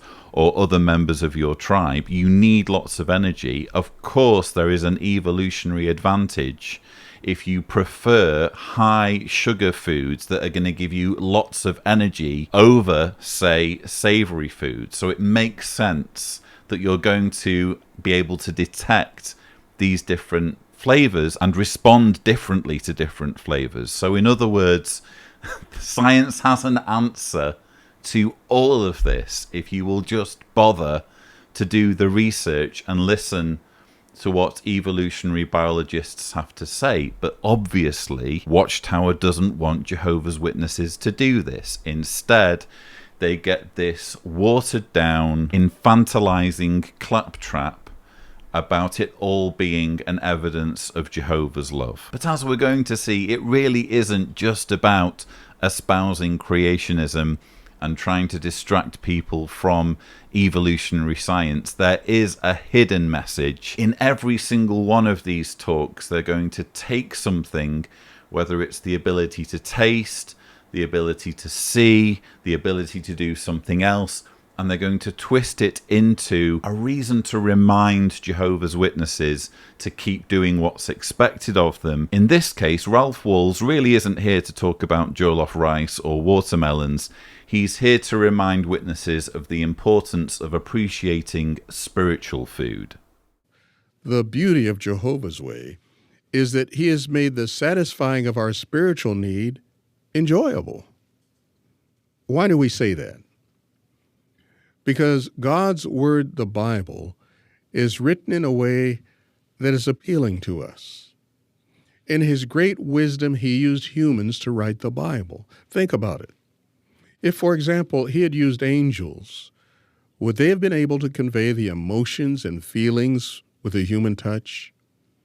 Words convey not just information, but emotions such as fear, sorrow, and disappointment. By allowing imperfect men to choose the wording for the ideas they received through Holy Spirit, God conveyed his message with warmth, variety, and the appeal of human emotions and feelings. That makes his word appealing to us humans. In addition to that, Jehovah provides a variety of spiritual food in abundance. But taking in spiritual food requires effort, just as it takes in preparing and eating a delicious meal. Rice and beans, kimchi, and jollof rice each take time and effort to prepare. It takes effort to plant, cultivate, and pick watermelon. But what a joy it is to experience the results of such efforts. What can we do to make the study of God's Word more enjoyable? When reading the Bible, do so aloud in a lively manner. In the beginning, God created the heavens and the earth. Now go and strike down the Amalekites and devote them to destruction, along with all that they have. You must not spare them. You are to put them to death, man as well as woman, child as well as infant. Let the women keep silent in the congregation, for it is not permitted for them to speak. Rather let them be in subjection, as the law also says. Yeah, it doesn't really do anything for me, that, Ralph. Sorry. Thanks for the recommendation, but the Bible is the Bible, whether I read it in a loud or lively manner or not. But wow, there's quite a lot to unpack there in what he's just said, if you think about it. I find it fascinating that he said the Bible is written in a way that is appealing to us. God's Word, the Bible, is written in a way that is appealing to us. I can think of quite a few books that are more appealing to read than the Bible, especially, and obviously I realise that many watching this will be believers in the Bible as the literal word of God, but even you must admit that there are parts of the Bible that are very tedious to read. I mean, especially the parts, for example, where it's dealing with lineage, and so begat so-and-so, and this tribe had this many, and these are the instructions for building a tabernacle, and these are the instructions for the temple, and seriously, you're telling me that that's appealing to read? And the reason why it's supposedly appealing is because God, in his wisdom, in his great wisdom, he used humans to write the Bible. Because apparently there was a choice between angels writing the Bible and humans writing the Bible. I think I would have gone for angels personally, especially if it could have been proven that angels wrote the Bible. Because the problem, of course, with men writing the Bible is that you can just point to the Bible as being a man-made book that actually has no involvement by any kind of divine entity. In other words, any human can write anything and say, God told me to write this. God apparently sees that as an efficient way of passing on his message to mankind, doing it in such a way that there is reasonable basis for skepticism. There is reasonable basis for someone like me to say, is it not just a case of people writing down a document that they're using to control other human beings? If there's a choice between humans and angels writing the Bible, let's have angels. In fact, let's cut out the middleman. Why not have God write the Bible himself? But oh no, apparently in order for the Bible to be an appealing book to read, it had to be humans, because angels wouldn't have been able to convey the emotions and feelings with a human touch. If, for example, he had used angels, would they have been able to convey the emotions and feelings with a human touch? If angels are unable to relate to humans and to human emotions and feelings, how do we know God is able to relate to human emotions and feelings? And I really hope you caught the cup and ball trick that Ralph Walls played here. I'm sorry, Ralph, this was appalling reasoning. Taking in spiritual food requires effort. Taking in spiritual food requires effort. Okay, so again, you've gone from speaking about physical food and jollof rice and watermelons to spiritual food, by which you're really referring to propaganda produced by the organization you're representing. You're calling that spiritual food. And then you say, just as it takes effort in preparing and eating a delicious meal. Just as it takes in preparing and eating a delicious meal. Rice and beans, kimchi, and jollof rice each take time and effort to prepare. So you're conflating effort in eating with effort in food preparation. Clearly there is a difference there. Clearly eating delicious food does not require the same effort as preparing delicious food takes. This is the sort of twisted back to front reasoning you end up with. It honestly ties you in knots, but when you sit back and think about it, this is just contrived, nonsensical claptrap to begin with. Why should it necessarily make sense? Anyway, it's time to move on in our symposium. Next up is Harold Corkin, a helper to the publishing committee. He's going to take us through the item, Creation Proves That Jehovah Wants Us to Rejoice. Beautiful colors. One of the most precious gifts we enjoy as humans is the gift of sight. Sight is possible because of the way our eyes and our brain work together. The complexity of our eyes and their connectivity with our brain gives strong evidence of a very wise designer. But he didn't make it just so that we see in one color, just so that we can move around and work and function safely and efficiently. He gave us the ability to see a wide variety of colors that enrich our lives. We very much appreciate the brilliant colors of butterflies, birds, fishes, and flowers. What is your favorite color? Is it red, blue, green? Or you may say, you've only given me 3 choices. That's true. How many color possibilities are there that we can see? It's just Sesame Street level at this stage, isn't it? What's your favorite color? Wow. Okay, well, this is again continuing along the theme that I was describing earlier. They take something such as taste or hearing or sight, and they make the argument, this is proof of God. And then they go on to expand on this theme to sneak in some kind of reminder for witnesses to do what's expected of them or see things the way the organization wants them to see things.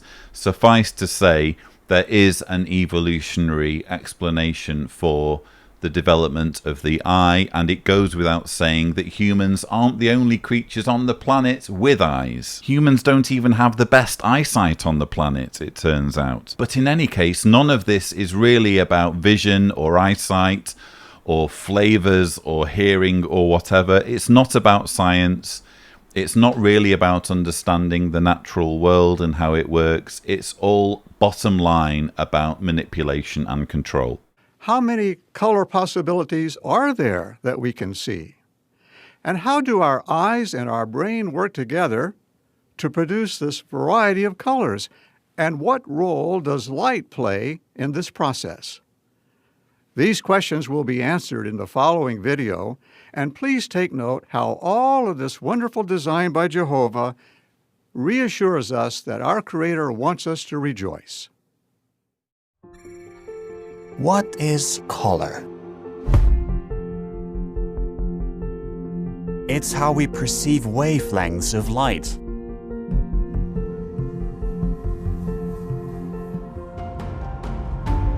Color triggers our emotions. Blue and green can calm us.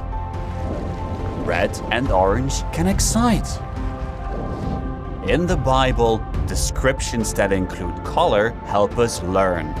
Is there any doubt that God gave us the gift of color for our joy?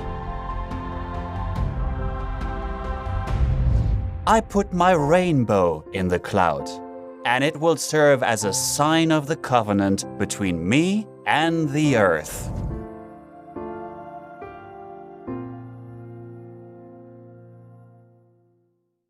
How grateful we are that Jehovah gave us this ability to see a variety of colors. If you say so, Harold, I hope you all noticed the verse that's shown in summary for this video. I put my rainbow in the cloud, and it will serve as a sign of the covenant between me and the earth. This isn't poetry, viewers. The verse that they've chosen is making the claim that if you go far enough back in the planet's history, there were no rainbows. Specifically, before the supposed flood of Noah's day, apparently there were no rainbows. It was impossible for a rainbow to be produced as a result of the sun's rays hitting a reflective surface. It was impossible for a rainbow to form until after the flood, when God made rainbows. After the creative days, if you think about it. So God had stopped creating, but he just left rainbows as like a bonus. But once the flood was over and Noah and his family were on dry land, if you read the account in Genesis that they've cherry-picked this verse from, it's seriously asking us to believe that there were no rainbows before Noah's flood. So that's something to just register and hopefully think about if you are used to interpreting the Bible in a very literalist way. Secondly, I can't help but grimace at how disingenuous this whole formula is of cherry-picking science and the work of scientists and the fruitage of the scientific method when it suits the organization to push their narrative. So the organization hasn't made these discoveries about wavelengths of light and how wavelengths of light react with different surfaces. These are all discoveries of scientists for which we can thank the scientific method, which has also given us other discoveries about biology and the way different species have come to be that the organization rejects because it doesn't fit in with their religious beliefs. It's incredibly dishonest to cherry-pick science in this way, to take the bits of science that you can agree with and reject the bits of science that you don't want to agree with for religious reasons. Now, earlier we talked about the association of light with color. And in the Scriptures, Jehovah uses light to depict something about how he increases our understanding of Bible truths. At Proverbs 4:18, the Bible says, "But the path of the righteous is like the bright morning light that grows brighter and brighter until full daylight." Now, this applies spiritually, but we can understand it literally, can't we? If you're taking an early morning walk in the countryside and the sun has not come up yet, you can see things, but you're not quite sure what you see, and perhaps you don't even know what color they are. But when the sun comes up, well, you see clearly what you were looking at: a beautiful white fence, a green pasture, and a big stately red barn in the distance. And now your appreciation for your walk has been enhanced. Well, likewise, the Bible tells us at 2 Corinthians 4:6, "Let the light shine out of darkness, and he has shone on our hearts to illuminate them with the glorious knowledge of God." Jehovah provides his servants with spiritual enlightenment, and that helps us to understand and deeply appreciate Bible truths even more. And as a result, we understand them, we're motivated to apply them, and it draws us closer to our Heavenly Father. Well, how thankful we are that Jehovah created us with the ability to see color. It enriches our lives, touches our emotions, helps us to learn and remember Bible truths, helps us to understand our Heavenly Father better, and the light that he provides gives us a progressive improvement in our Bible understanding. This is exactly what I was talking about when I said they take something fairly innocuous and they twist it into a reason to push their narrative. In this case, we've gone from talking about vision and colour and the scientific explanations behind the way we see things to, oh, new light. Actually, if you think about it, this applies to new light and our increased understanding of the Bible. As I've already explained repeatedly on this channel, and in fact it was one of my very earliest videos where I first took on the whole issue of new light, or the teaching of new light. It is at its core a nonsensical teaching that, when you think about it, if you believe in God, is an insult to God, because the new light teaching effectively accuses God of being a liar. Either the organization since 1919 has been chosen as God's faithful and discreet slave and has received guidance through God's Holy Spirit, or it has not. If it's been used as God's faithful and discreet slave to give spiritual food to people in the form of the various publications that have been produced over the years since 1919, then those publications should be basically true. Why would God give guidance to his slave for them to print lies in the literature? If you think about it, there is no precedent in the Bible for God lying to his servants. You can find scriptures that describe God saying, well, it's not your place to know that, or Jesus saying, it's not the time to reveal this knowledge. But you're not going to find an example of God lying to his servants and then replacing that lie with something true. In fact, the Bible says the opposite. The Bible says that God cannot lie. If God cannot lie, then why has he been guiding his servants to print nonsense over the decades? Why did he guide the organization to predict Armageddon in 1925? Why did he guide the organization to predict Armageddon in 1975? Why did he guide the organization to say, actually, Armageddon is coming at least before the last of the 1914 generation dies off? If you think about it, you cannot support the New Light teaching without blaming God for the repeated false predictions and false statements that you'll find over many decades of Watchtower literature. And if you do happen to be a Jehovah's Witness watching this, I would encourage you to go back and watch the part of the 2019 annual meeting where David Splain gave an example of how New Light works. He was talking about a verse in Joel about locusts, and he revealed that for the first time in decades, the governing body has finally been able, now in sort of 2019, 2020, has been able to read a Bible verse in context, to read the verses around it and realize that it's not what they initially thought, that these aren't the same locusts as the locusts in Revelation. So we're talking about people who are likened to locusts, who have the characteristics of locusts.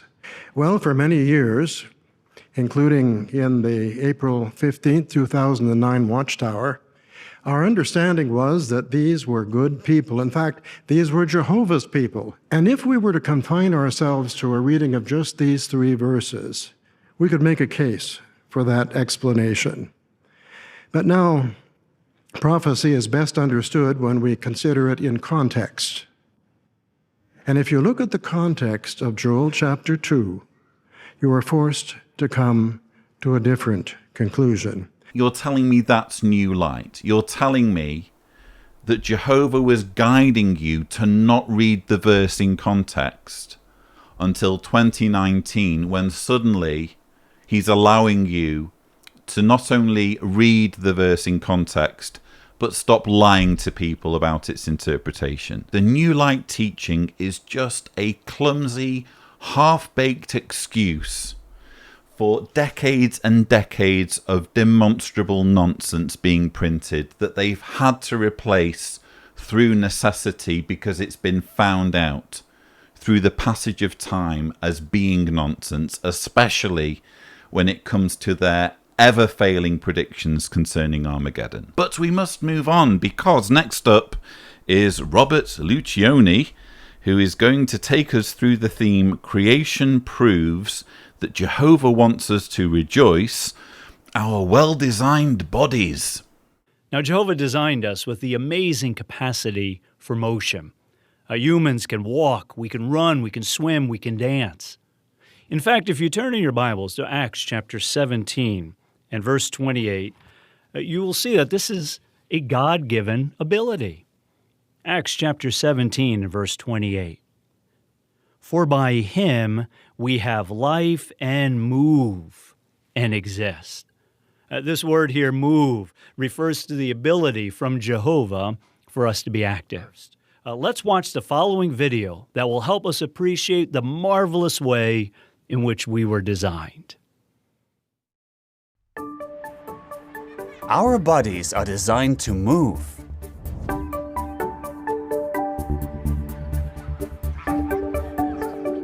The way we move can be complex or precise.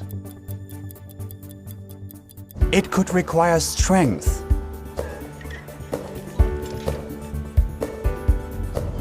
or stamina. The body is a credit to its creator. For by him we have life and move and exist.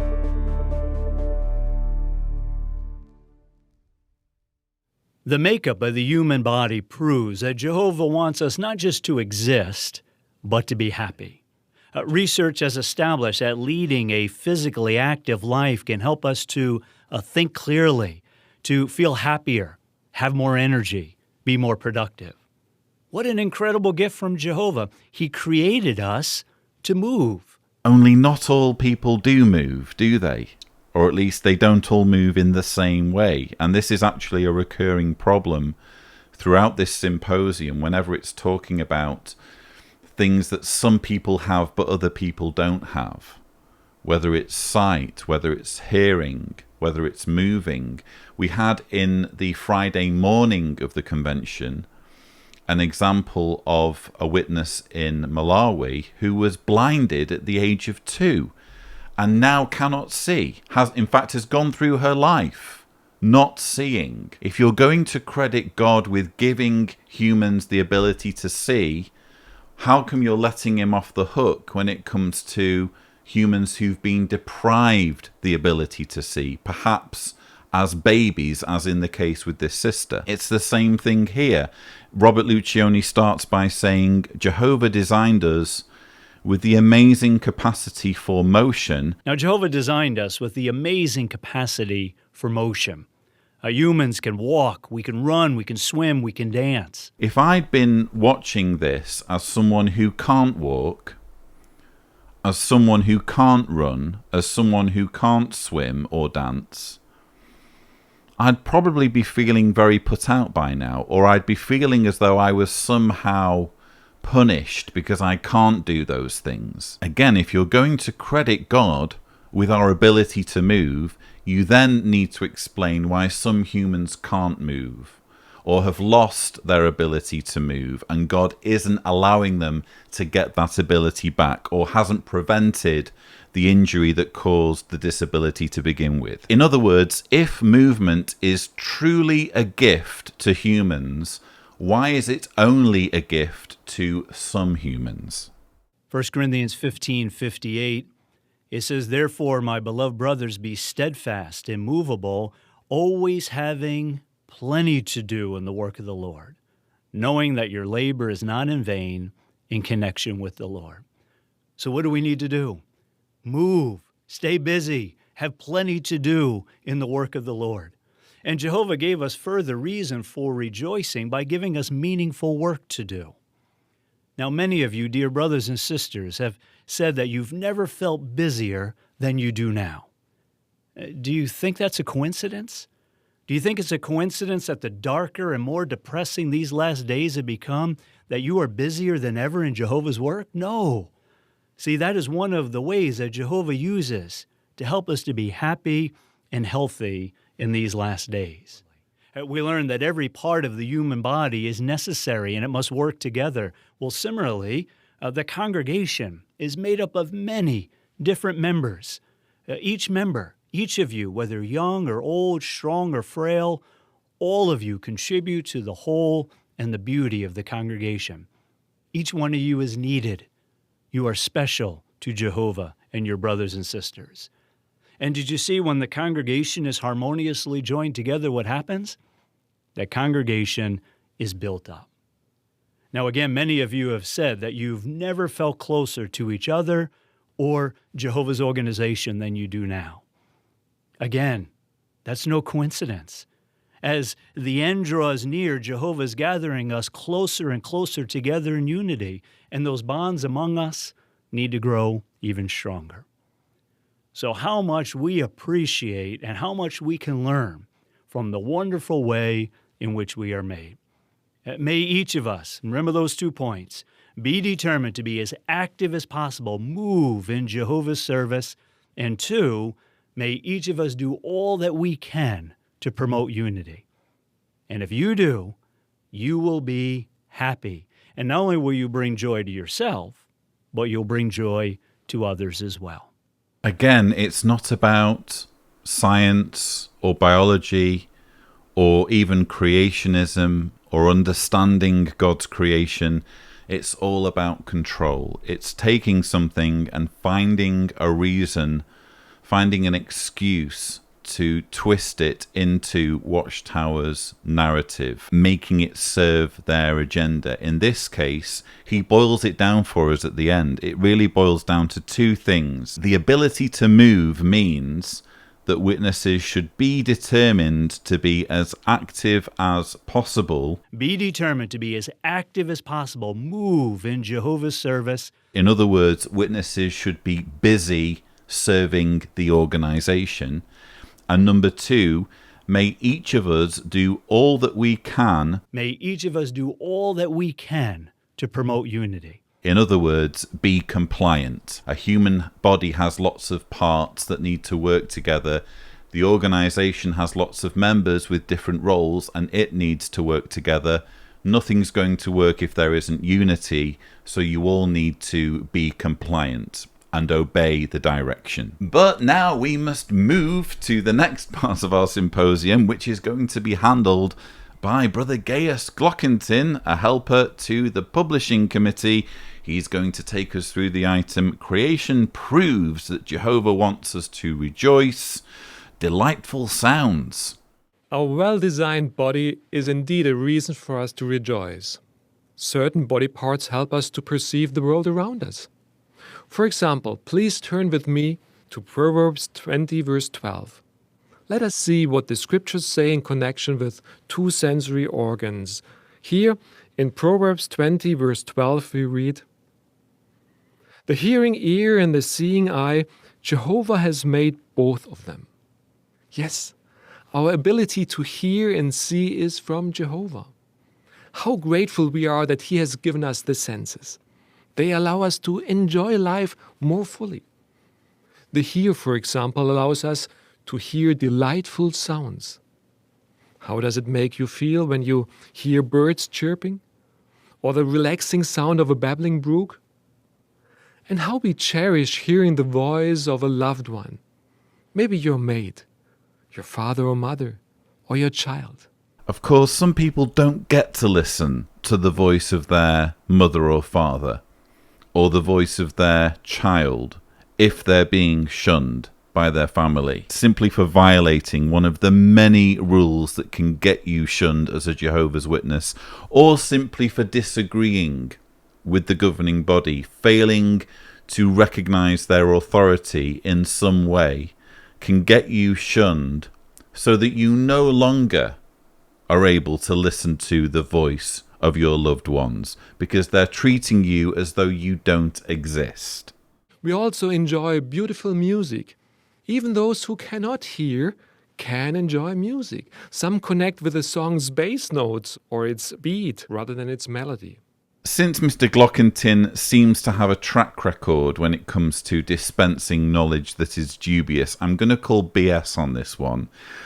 He obviously did the JW Broadcasting episode in which he set himself up as a psychologist with no actual credentials in psychology, who was lecturing 8.5 million Jehovah's Witnesses on psychology and on the way the human mind works. We think in pictures. In fact, we think of countless pictures every day. This stack of pictures makes up our emotional state or state of mind. We have seen that our thoughts can be pictures that influence who we are and how we feel. Remember, we said, thoughts are like pictures that stay within us. Since he has this track record in making outlandish claims that aren't backed up by credentials, I'm going to call BS when he says even people who no longer have hearing can enjoy music. I'm sure that's true in some cases, but it won't be true in all cases, will it? I'm sure in probably the majority of cases, people who are totally deaf will struggle to enjoy music anywhere close to the way that people with hearing can enjoy music. And this is a significant point because it goes back to what I was saying earlier about them speaking about the senses, speaking about sight, speaking about taste, speaking about hearing. Not everyone has those things. When it comes to colours, some people are colourblind. When it comes to sight, some people are totally blind.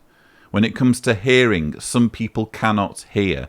Again, if you're going to credit God with giving these things as a gift, you then have to explain why that gift has been withdrawn from some people and on what basis they should be grateful for this gift that they can no longer enjoy.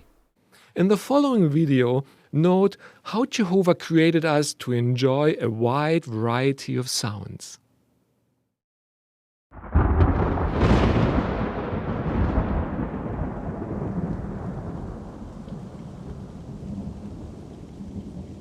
Our world is full of sounds.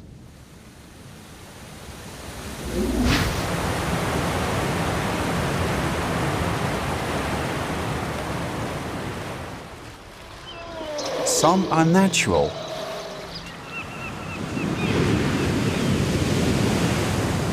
Others we create. Sorry. We can listen to things that draw us closer to God and use the voice He gave us to praise Him with joy. Praise Jah, for Jehovah is good. Sing praises to His name, for it is pleasant.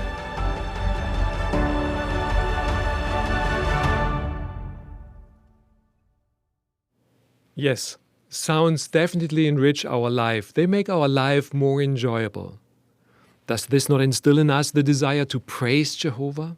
Maybe for some, yes, but again, not everyone gets to enjoy sounds, and I can't help but wonder how deaf people will be feeling sitting through this talk that's describing what a wonderful gift hearing is when they can't hear themselves. Who exactly are they supposed to sing songs of thanks to? But as with all the other talks in this symposium, it's not really about hearing, just as it's not really about sight, or it's not really about food or flavours.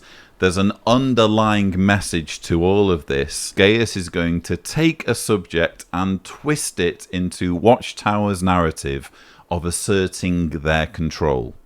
We can hear Jehovah's figurative voice from His Word, the Bible, and from His guidance through the Holy Spirit in the congregation. Jehovah's guidance is so clear, it is as if we could hear Him speaking to us. Let me ask you a question. Does the sound of Jehovah's voice make you enjoy life? Does it make you rejoice? I suppose we would all answer with a clear yes. Jehovah's voice is a delightful sound. We all know how good it feels when we apply Jehovah's guidance and enjoy success in life. Let's think again about our literal ears. They are very sensitive, so we need to protect them. Certain sounds, noise, can even damage them. So to protect our hearing, we might use acoustic earmuffs to block out harmful noise. But what about our figurative ears? Do we need to protect them too? Are there sounds out there that can harm us? Yes, there are. The reality is we live in a world full of damaging and unpleasant noise. So then, how can we protect ourselves? Here are 3 measures we need to take. First, block out the harmful noise around us. We can put on noise-canceling headphones. In other words, we refuse to listen to anything that can distance us from Jehovah. Like what? Deceptive reasoning and false accusations, for example, are very dangerous. They undermine our trust in Jehovah's organization. Some who were once part of the Christian congregation now attempt to mislead us. They spread half-truths and outright lies about Jehovah's organization. Harmful sounds might also come from non-Christian workmates, schoolmates, or contacts on social media. They do not share our beliefs, so conversations with them are rarely faith-strengthening. They might weaken our faith, making our Christian life course more difficult. Therefore, we need to protect our ears from damaging noise by not listening to it. Sometimes we might not feel like putting on our headphones. We might argue, it is so much more comfortable without them. The damage to my ears will not be that serious. Now, this is where Jehovah comes into play. He will help us listen to His voice whenever we ask Him for His help in prayer. He will motivate us to put on our headphones, so to speak. He gives us the inner strength to stop listening to sounds that might be tempting and yet are so dangerous. This is actually very encouraging. It puts a smile on my face to see the organization getting more and more vocal about apostates, warning witnesses, telling them to completely block out Don't listen to the apostates. They're terrified, aren't they, of losing control? This is exactly what you would expect of a controlling group. A key question that I have for Jehovah's Witnesses is, if you were in a cult, if you were in a cult, how would you know? Don't you think they'd be telling you pretty much exactly what we've just heard? Don't listen to former members. How did he put it? Some who were once part of the Christian congregation. Some who were once part of the Christian congregation now attempt to mislead us. They spread half-truths and outright lies about Jehovah's organization. Of course, witnesses aren't allowed to figure that out for themselves. They're just being told, oh, well, if it's a former member, if it's a former member who has something critical to say, it's automatically a lie. You're not allowed to listen. Witnesses aren't being dignified with the intelligence to figure things out for themselves, to make their own evaluation as to whether there are attempts being made to mislead them. Speaking for myself, as I've said repeatedly, I have no interest at all in misleading anyone. I'm not even, if I'm going to be completely honest, bothered if you as an individual Jehovah's Witness watching this, if you are a Jehovah's Witness, I'm not even overly bothered if you watch this video and you want to continue on as a witness. I'm not keeping a tally of people who I convince to abandon their beliefs. I don't lose a wink of sleep, honestly, if a Jehovah's Witness stumbles on my channel, watches my videos and thinks, you know what, I take on board what this guy is saying, I think I'll continue as a witness. Doesn't bother me. All I'm interested in is allowing people to have both sides of the arguments.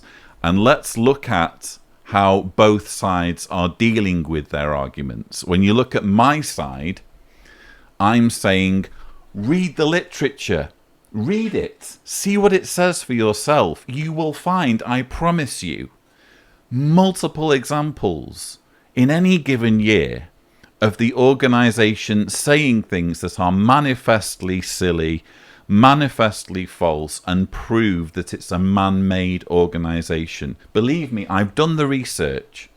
I'm willing to share it with you, and I want you to go back to their publications and read them for yourself. I want you to see both sides of the argument. What position does Watchtower take? Well, we've just seen Gaius Glockentin repeating this mantra. He did it recently on a morning worship episode. Remember, lies create doubts and destroy trust. Some of what we can hear and read is based off misinformation campaigns of apostates. It may sound convincing, even to us. Even if we now say, I will not believe it anyway, I'm just curious to know what it is. Exposing ourselves to this kind of misinformation can create doubts and undermine our complete trust in the governing body. This guy seems to be Watchtower's pit bull when it comes to terrifying witnesses and making them feel as though the apostate bogeyman is out to get them and is out to mislead them. He's the guy for the job, it seems, because he's been chosen for this talk as well. We can put on noise-canceling headphones. In other words, we refuse to listen to anything that can distance us from Jehovah. There he is, literally saying, block out, completely block out the other side of the argument. You are only allowed to hear the official arguments from the faithful slave. Who do you think's trying to mislead you based purely on that? One side is all about censorship. The other side is all about transparency. That should tell you everything. And again, I hope you will note that very quickly a seemingly innocuous talk on the senses has turned into an excuse for Watchtower to assert its narrative and assert its agenda, namely that of controlling witnesses' minds, and reminding them what's expected of them. But you'll be pleased to know that we're down to our very last talk of this symposium. Yes, next up is John Ekron, a helper to the Coordinators Committee. He has the talk, Creation Proves That Jehovah Wants Us to Rejoice. Fascinating animals. What's your favorite animal? My favorite animal is the dolphin. One time I was snorkeling in the ocean, and a pod of dolphins came by. And of course, with the mask on, I could see underwater. And it was beautiful to watch how they could swim, how sleek they were in the water. Our beautiful planet Earth is full of animals.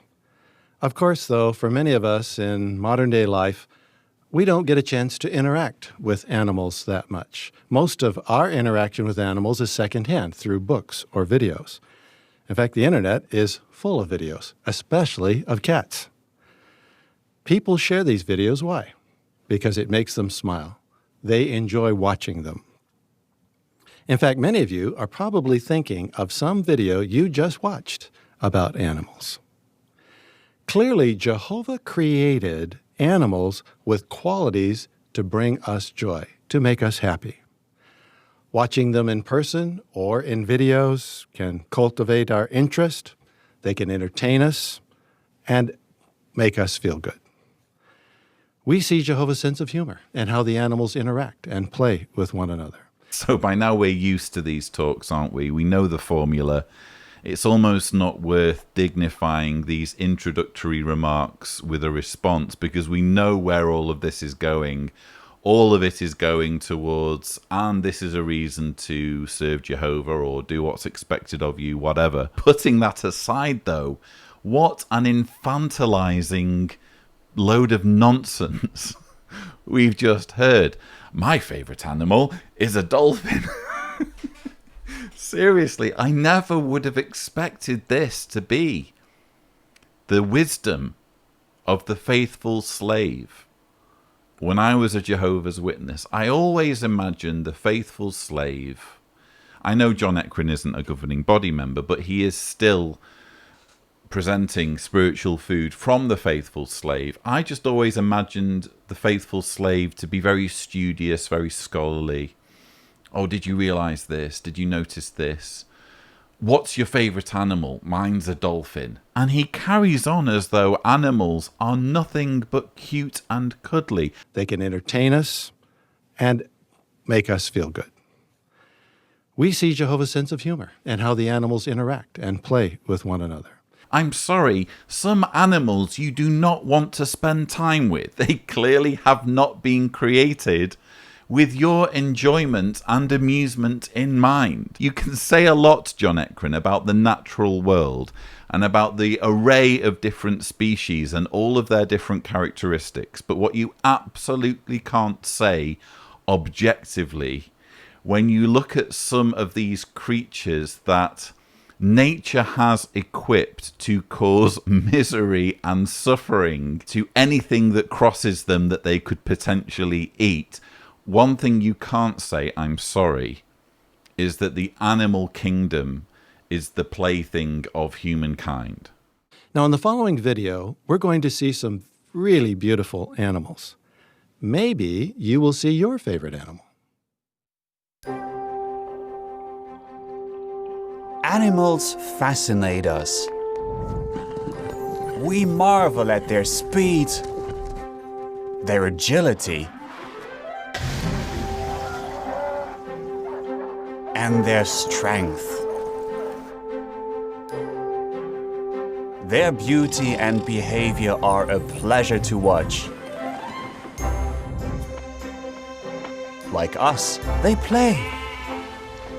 Animals fascinate us because we are made in God's image.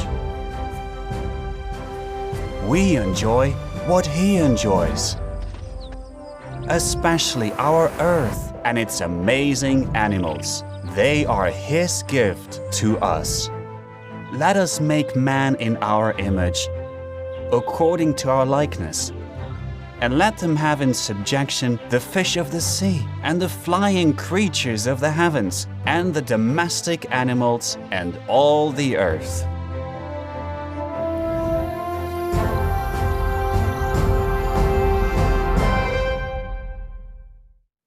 Were you and the others with you watching that video smiling? Or maybe even laughing a little bit when you saw the little dog jumping back and forth? You see, the design of animals to bring us joy is not an evolutionary accident. Jehovah and Jesus, his master worker, found joy in creating and designing animal life to delight us. Okay, first off, let's go back to that verse. And let them have in subjection the fish of the sea, and the flying creatures of the heavens, and the domestic animals, and all the earth. What about the non-domestic animals? What about the wild animals? I think it's manifestly obvious, viewers, that not all animals are in subjection, or indeed should be in subjection. I think one of the biggest problems right now, when you look at man's management of the planet, is the way the animal kingdom is used, so that man has effectively decided in a godlike way which species will survive and which won't. Consider these facts. 96% of the mass of mammals on our planet today are us and the livestock that we've domesticated. Only 4% is everything else, from elephants to badgers, tigers to bats. 70% of all birds are now domesticated poultry, mostly chickens. Nature once determined how we survive. Now we determine how nature survives. Our earth and its amazing animals, they are his gift to us. It's exactly this kind of mentality of, oh, the animal kingdom is there to service us, that has led to some species being driven to extinction and other species basically taking over the planet in terms of biomass, so that we're now in a situation where the rhinoceros is hanging on by a thread, whereas if you look at the number of pigs, the number of cows, the number of chickens, oh, if it suits us, if this particular animal services our needs to our liking, in other words, if we enjoy how it tastes, this is the animal that gets to survive. Whereas this other animal that lives in the savannah somewhere or in the middle of nowhere, we're not so interested in how that survives. I think that whole mentality comes from this very arrogant assumption that humans have, and it's supported by religion when you think about it, that the animal kingdom is our plaything. It's there for our enjoyment. It's there for our amusement. It's there to make life interesting for us. Nonsense. He also has a little dig at evolution, probably the one area of science that John Ekron disagrees with, I'm guessing. I'm pretty sure he supports science in all other areas because they don't conflict with his religious beliefs. Just this one area in which all of science, or the consensus of science, is wrong and John Ekron is right. He says, the design of animals to bring us joy is not an evolutionary accident. You see, the design of animals to bring us joy is not an evolutionary accident. Well, first of all, I'm not sure all animals do bring us joy. Second of all, evolution isn't an accident. It is cause and effect. When you bother to understand how natural selection works, you realize that it is inevitable. We've even seen in that clip examples of dogs, examples of cats, examples of horses. There are any number of animals that you can point to that are the way they are because of what you could call synthetic evolution or human-driven evolution. It's the reason why we have dogs. You think dogs have been around forever? They haven't. Dogs are wolves that have been subjected to what you could call artificial evolution because they've been subjected to selection over many thousands of years until we have the proliferation of breeds that we have today. That's evolution. It's nature saying this particular genetic variation is best adapted to this environment, therefore it gets to live long enough to pass on its genes to the next generation, and so on and so forth. That's evolution. It's not an accident. It's cause and effect. Now, can you imagine Jehovah and Jesus designing an elephant? The elephant trunk is a nose, it's an arm, it's a shower head, it's a straw, and can even be a snorkel.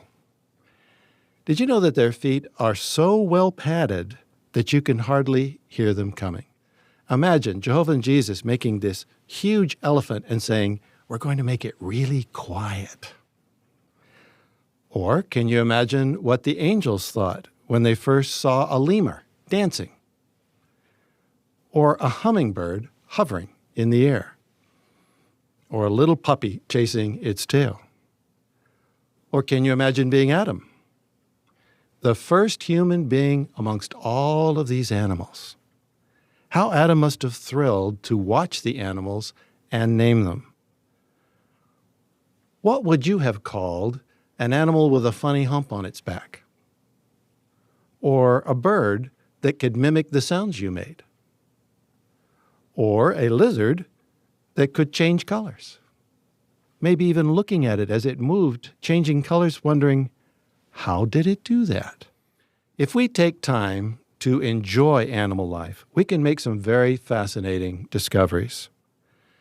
Did you see in the video the lemurs of Madagascar? Do you know how many varieties of lemurs there are?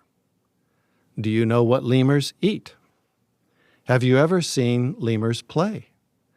I have, and I guarantee you, you will enjoy it and smile when you do. I made one discovery about dolphins. Dolphins can blow underwater a perfect circle of air, and then they like to play with it afterwards.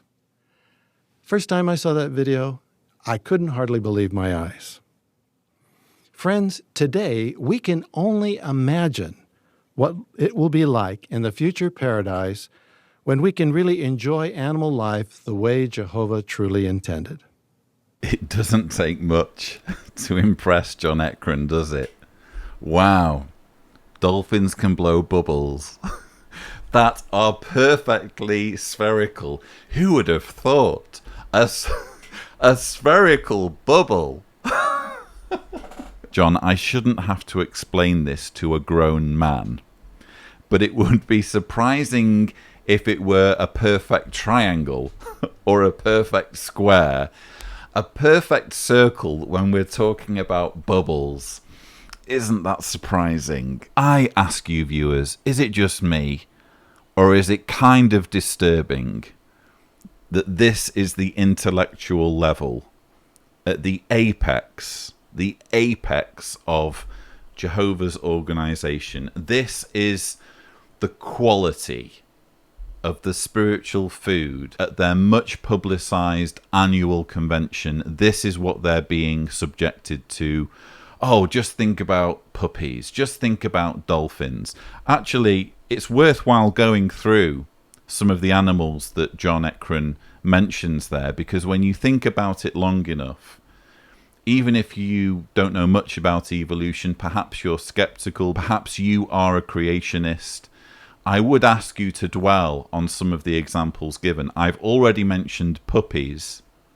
If you look into where dogs come from and the origins of dogs, that's basically a good explanation of how evolution works. If you replace humans with the environment and with the lottery of genetic mutations, which we see ourselves, we see children being born with different characteristics. We know that when there are offspring, some offspring will be slightly different in various different ways. So we get that. We understand mutation. We see it ourselves. It's about the constant shuffling of genes that takes place naturally, combined with the influence of the environment, and the environment saying, you know what, I like that characteristic. Creatures with that characteristic have a better chance of survival, which takes us to the elephant.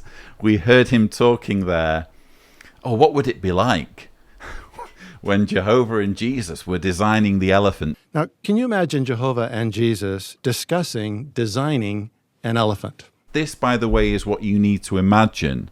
Seriously, if you're a creationist, you have to imagine this sort of conversation going on in heaven, or at least Jehovah deciding for himself what this new creature is going to look like. And then you have to imagine thin air, and then boom, there's an elephant. It hasn't been born from its mother. It's literally just materialized, a male and a female, presumably, and they're going to start procreating, and that's how elephants began. That's what you have to believe as a creationist. Look at what he says, though. Did you know that their feet are so well padded that you can hardly hear them coming? Imagine Jehovah and Jesus making this huge elephant and saying, we're going to make it really quiet. Do you think an elephant that walks noisily will fare better or worse on the savannah than an elephant that's quiet? It's just obvious, isn't it, that silence is a good characteristic, a favorable characteristic when it comes to evading predators. Therefore, creatures that are quiet, surrounded by predators, will have a better chance of surviving long enough to pass on their genes than creatures who walk noisily. That, again, I mean, he can't help but refer to characteristics that are obviously the product of natural selection. He also talks about the hummingbird. Or can you imagine what the angels thought when they first saw a lemur dancing? Or a hummingbird hovering in the air? When I first arrived in Croatia, not really knowing much about birds and insects, I saw what I thought was a hummingbird. It wasn't a hummingbird because hummingbirds can only be found in the Americas. It was actually a hummingbird hawk moth. The reason why hummingbirds and hummingbird hawk moths look virtually identical is because of evolution. It's called convergent evolution. Basically, if a certain set of attributes will allow you to survive in a certain environment, don't be surprised if two completely different organisms arrive at the same attributes. So that's why a hummingbird hawk moth looks like a hummingbird, even though it's not a bird, it's an insect. It's because those same attributes work in that environment. It turns out hovering in front of a flower gives you a good chance of getting nectar. Finally, I hope you noticed what he said there about lizards. If you were Adam, what would you call a lizard that could change colours, maybe even looking at it as it moved? Maybe even looking at it as it moved, changing colors, wondering, how did it do that? Same thing as with the elephant with the quiet feet. If you have one lizard that can change its colours so that it can camouflage with its environment, and another lizard that can't, which lizard do you think is going to survive longer? Again, these are positive attributes for survival that can be explained through natural selection. The lizard sure as hell isn't changing colour for our amusement. But thankfully we can move on from this ridiculous symposium to our next item, which has the theme, Those Who Promote Peace Have Joy. Why? And it's to be presented by governing body member Stephen Lett. A peacemaker actively promotes peace. He makes peace where it previously was lacking. If you think about cows, they make milk. Bees make honey. A cheesemaker makes cheese. A peacemaker makes peace. Maybe it's been lost, it's been disturbed, but he has skill in restoring it. And of course, a peacemaker avoids doing anything that would disturb the peace in the first place. He works very hard to create an environment where peace can prevail. Now, it's true, a peacemaker may desire certain privileges of service, but he is not consumed with ambition. See, he's balanced in his approach. As it says at 1 Timothy 3:1, if a man is reaching out to be an overseer, he is desirous of a fine work. But it didn't say he should ambitiously grab to be an overseer. See, he's balanced. We could illustrate this by reaching out for a nice, tasty piece of fruit on a tree, and then think of a small boy very aggressively grabbing for a toy, perhaps to try to take it away from another boy. There's a real difference, isn't there? But now, how does a peacemaker reach out to qualify for privileges of service? Well, he just works hard to develop Christian qualities within himself. I love the account about Moses, how when he was 40 years old, he really thought he was qualified, ready to lead the Israelites out of Egypt. But Jehovah knew he wasn't ready yet. But now, after tending flocks for 40 years in Midian, when he was now 80 years old, Jehovah knew now he was ready. Interestingly, at this point, Moses thought he wasn't ready, but Jehovah assured him that he was.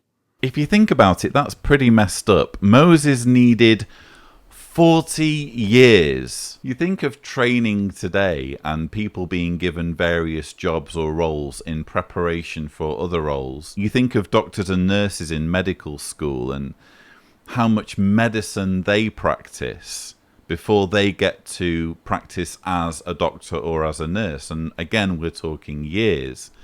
This isn't 5 years, 6 years, 7 years, a decade. It's not 2 decades. It's not 3 decades. It's 4 decades. And it's 4 decades of Moses in the desert looking after sheep. It's not really a point we need to dwell on, but it's just one of those things where you look back and you think, yeah, that doesn't really make much sense. Why did Moses, if someone needs 4 decades of preparation to do a job, I'm sorry, they're not right for the job. Anyway, what a bizarre talk. In many ways, that was vintage Stephen Lett speaking to his audience as though they are children. Children apparently Stephen Lett hates, which I'm going to come to. But he's talking about peacemakers. We get it, Stephen, that a peacemaker is someone who makes peace, who pursues peace. You don't need the whole cow, honey, cheese thing. If you think about cows, they make milk. Bees make honey. A cheesemaker makes cheese. A peacemaker makes peace.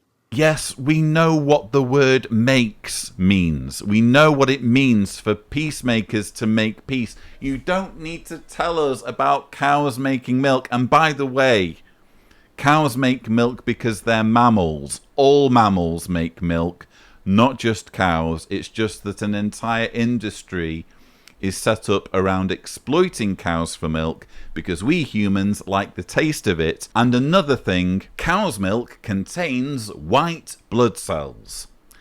Google it. And we have this illustration about the small boy. We could illustrate this by reaching out for a nice, tasty piece of fruit on a tree, and then think of a small boy very aggressively grabbing for a toy, perhaps to try to take it away from another boy. What is it with Stephen Lett and children? He really doesn't like kids. Children are not born with the godly quality of love. In fact, because of imperfection, they're born with the opposite. Often a tendency to be selfish. They grab things, mine, mine, mine. This tendency toward greed becomes manifest very early. For example, as we see little toddlers grab things and hold them tightly. Mine, mine, Mine. Children love to play. So the negative trait of young children is that they prefer play over responsibility. Children tend to have a short attention span. They're easily distracted. Their curiosity often gets them into trouble. And they generally need a lot of time and attention. They're high maintenance. For someone who repeatedly speaks about children in a derisory way to the point of illustrating small boys grabbing things or repeatedly referring to children as grabbing things or being selfish, this is a man who is quite happy, nevertheless, to profit from children and to encourage children to be steered towards serving him and his colleagues. Cultivate humility and modesty. Humility means to consider others superior to ourselves. Modesty means to be aware of our own limitations.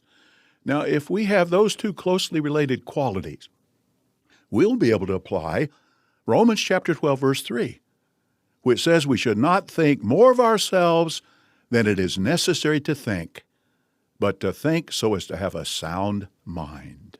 I'll take lectures on humility and modesty from almost anyone, but don't you dare give me lectures on being humble and modest if you are, or you claim to be, one of only 8 men on the planet who serves as a channel of communication with the Almighty God, and who plans to, in the very near future, reign in heaven with Jesus, beginning that reign with a murderous rampage from the heavens, in which everyone who doesn't agree with you or recognize your authority gets killed. That's a lot of things, Stephen Lett, but it's not modest, it's not humble, and it's definitely not sound of mind. Appreciate and value the good qualities and talents of others. Focus on their good points, not their flaws. And how thankful we can be that Jehovah does that with us. Otherwise, we'd be doomed, wouldn't we? But maybe you heard the illustration of a brother holding up a white piece of paper with a red spot in the middle and asking an audience what they see. Well, most say they see a red spot. But then he points out that actually 99% of what they're looking at is white paper. But we tend to notice the spot. Well, if we're not careful, that's what we can do with our brothers. Notice that flaw rather than all the good qualities.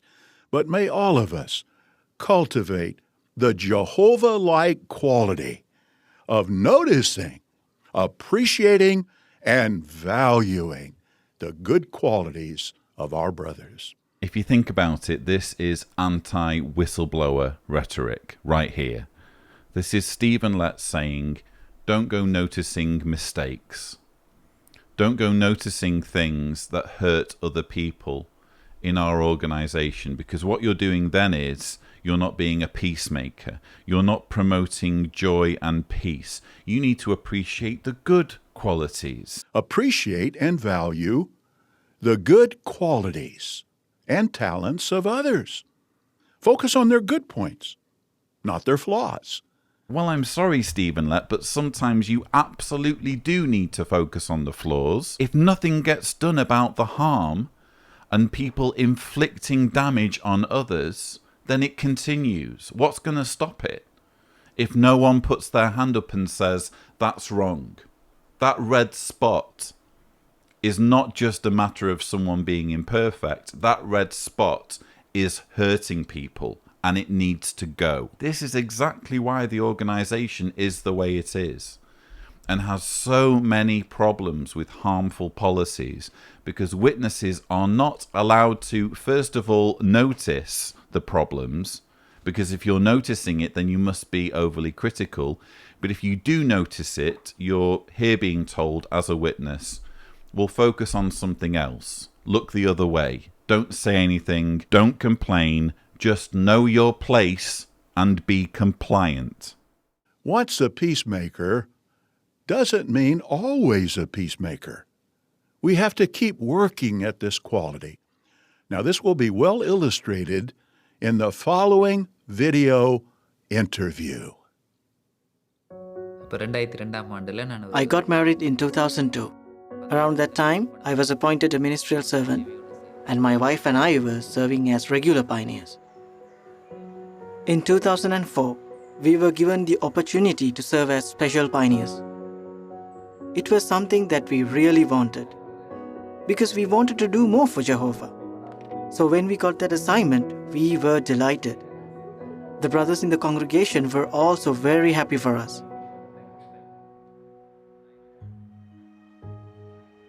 But everything did not go smoothly. As time went on, I faced some difficult situations. The fact that I was not appointed as an elder made me feel disappointed. In one congregation, two brothers who had served as ministerial servants for a shorter time than I had were appointed as elders. I felt that those brothers did not have as much experience as I had. I thought, I am the one with the experience, so why didn't I get appointed? I started to question my own qualifications, and this made me very sad. After the two brothers were appointed, I started to dislike them. I was also angry with them, and the anger even progressed a little toward hatred. It was a real challenge for me to serve in that congregation. Attending meetings was difficult. I would go with a heavy heart. I put a lot of effort into making personal changes, changing my attitude, and getting rid of my negative traits. I knew that if I did nothing, it was going to affect the worship I give to Jehovah and also the relationship with my brothers. My wife and I could end up completely losing our joy. In order to make things right, I prayed intensely to Jehovah. I spent time in deep personal Bible study. My wife would also find articles about maintaining peace with the brothers and would give them to me to read. She even selected kingdom songs that dealt with maintaining peace, and she would sing them to me. I made a lot of changes to my attitude and worked hard to progress as a person whom Jehovah would approve. I tried to view my brothers the same way Jehovah did and to serve Him with joy. I really wanted to give my best to Jehovah and to the brothers. At the same time, I did not want those wrong thoughts to ever come back into my heart. The valuable lessons that I have learned is that privileges are not more important. Rather, it is serving Jehovah that brings genuine happiness. And now, I am finding real joy and satisfaction in my service to Jehovah. So may each of us prayerfully work to have the attitude of wanting to be a peacemaker. And when we do this, we prove to Jehovah we're the kind of person that He wants in His new world.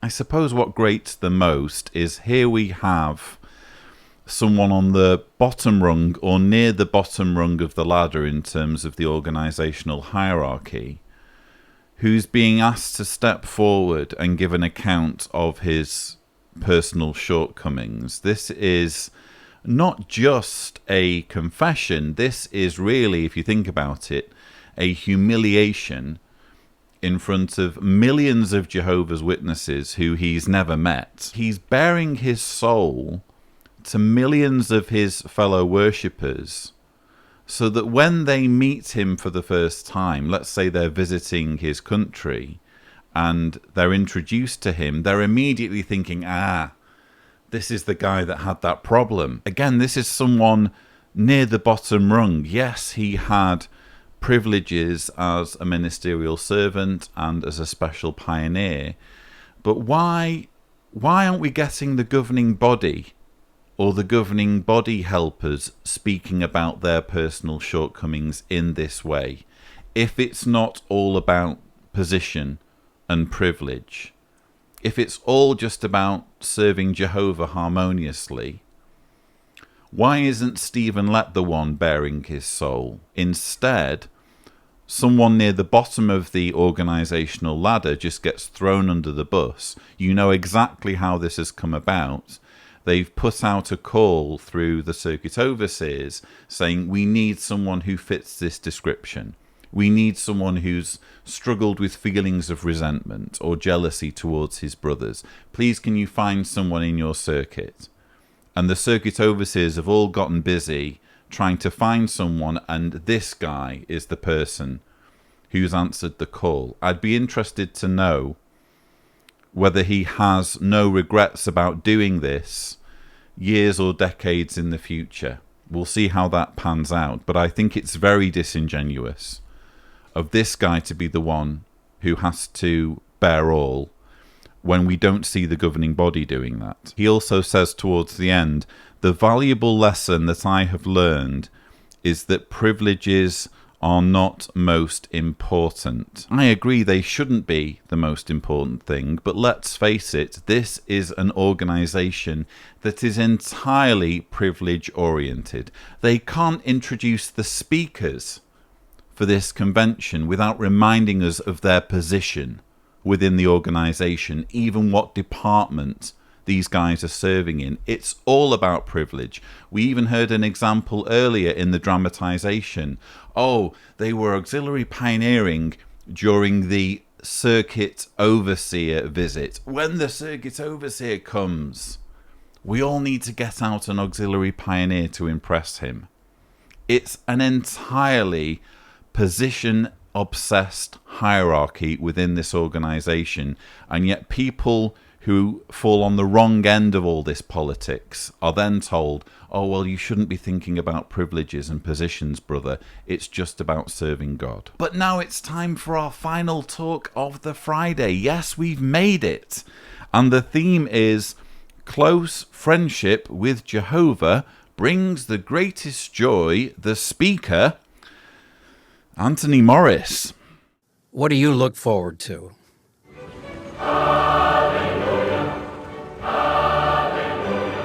As one of Jehovah's Witnesses, you look forward to perfection. You look forward to eternal life in a beautiful paradise earth. However, with all of this wonderful future before us, what about in the meantime? We suffer from crime. We suffer from natural disasters, this pandemic we suffer from, sickness, poverty, war, and other calamities. In fact, as the scriptures mention in Romans, all creation keeps on groaning together. So the question comes up, and this is something we want you to reflect on. It's a thought-provoking question. Should the rest of our days in this wicked system of things be defined by grief? No, absolutely not. We don't want the remainder of our time to be controlled by all the problems and the grief that mankind is suffering. I might be overthinking this, viewers, but if I were Anthony Morris and I were feeling a little bit embarrassed at how I initially reacted to the recent pandemic. What we're experiencing right now in this global pandemic, I was telling the branch class yesterday, it doesn't bother me. We've been waiting for this. We knew things like this were going to happen. Christ Jesus has prepared us. Where's the shock? I'd be very tempted to pretty much say what Tony Morris has just said. In other words, try to offer up some excuse for being so insensitive as to say it doesn't bother me regarding a pandemic that is literally killing or has killed already hundreds of Jehovah's Witnesses, including, we learned in the morning of this day of the convention, the father of one of your colleagues on the governing body. It's killing all of these fellow believers. Your initial response was, oh, it doesn't bother me. What's the shock? Now we're being told, but do we want to be consumed by grief? Should the rest of our days in this wicked system of things be defined by grief? No. As far as I'm concerned, and again, I could be overthinking this, but this feels a bit like Tony Morris letting himself off the hook and giving some kind of excuse as to why he reacted the way he did. We need to be patient with each other. There's some things we're going to discuss here.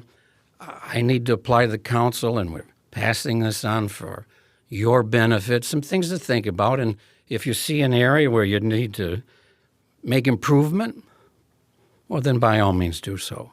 That'll keep you close to Jehovah and having the abundant, great joy as a result of applying his counsel. Stop judging, and you will by no means be judged. And stop condemning, and you'll by no means be condemned. Keep on forgiving, and you will be forgiven. So, very priceless counsel on the need to be forgiving. Jehovah and Jesus certainly are. He also, you'll notice in verse 37, stated, stop judging. Just stop it. He didn't say don't judge. He said stop judging. Why? Because that's imperfect human inclination to judge others. Sometimes, even in the congregation, some can become overly critical. They can become resentful. However, let none of you suffer as a murderer or a thief or a wrongdoer, now notice, or a busybody in other people's matters. So obviously murder and being a thief, these are terrible sins against Jehovah God. But right after that, he mentions a busybody. Now literally in the original language, and this has always helped me with this inspired thought, a busybody, literally overseer in what is another's. Now, what does that tell you? Well, if it's not your responsibility to oversee this particular issue, then you could keep in mind the need, mind your own business. The scriptures are against busybodies. They disturb the peace of congregations. They interfere with the congregations enjoying the joy. So we refrain from imposing our uninspired opinions on others or debating about matters of personal choice. You have some concerns, talk to Jehovah God about it, but if it's a personal concern, don't be a busybody. Scriptures are very clear. Stay away from that and developing this negative spirit that could disrupt the peace of the congregation.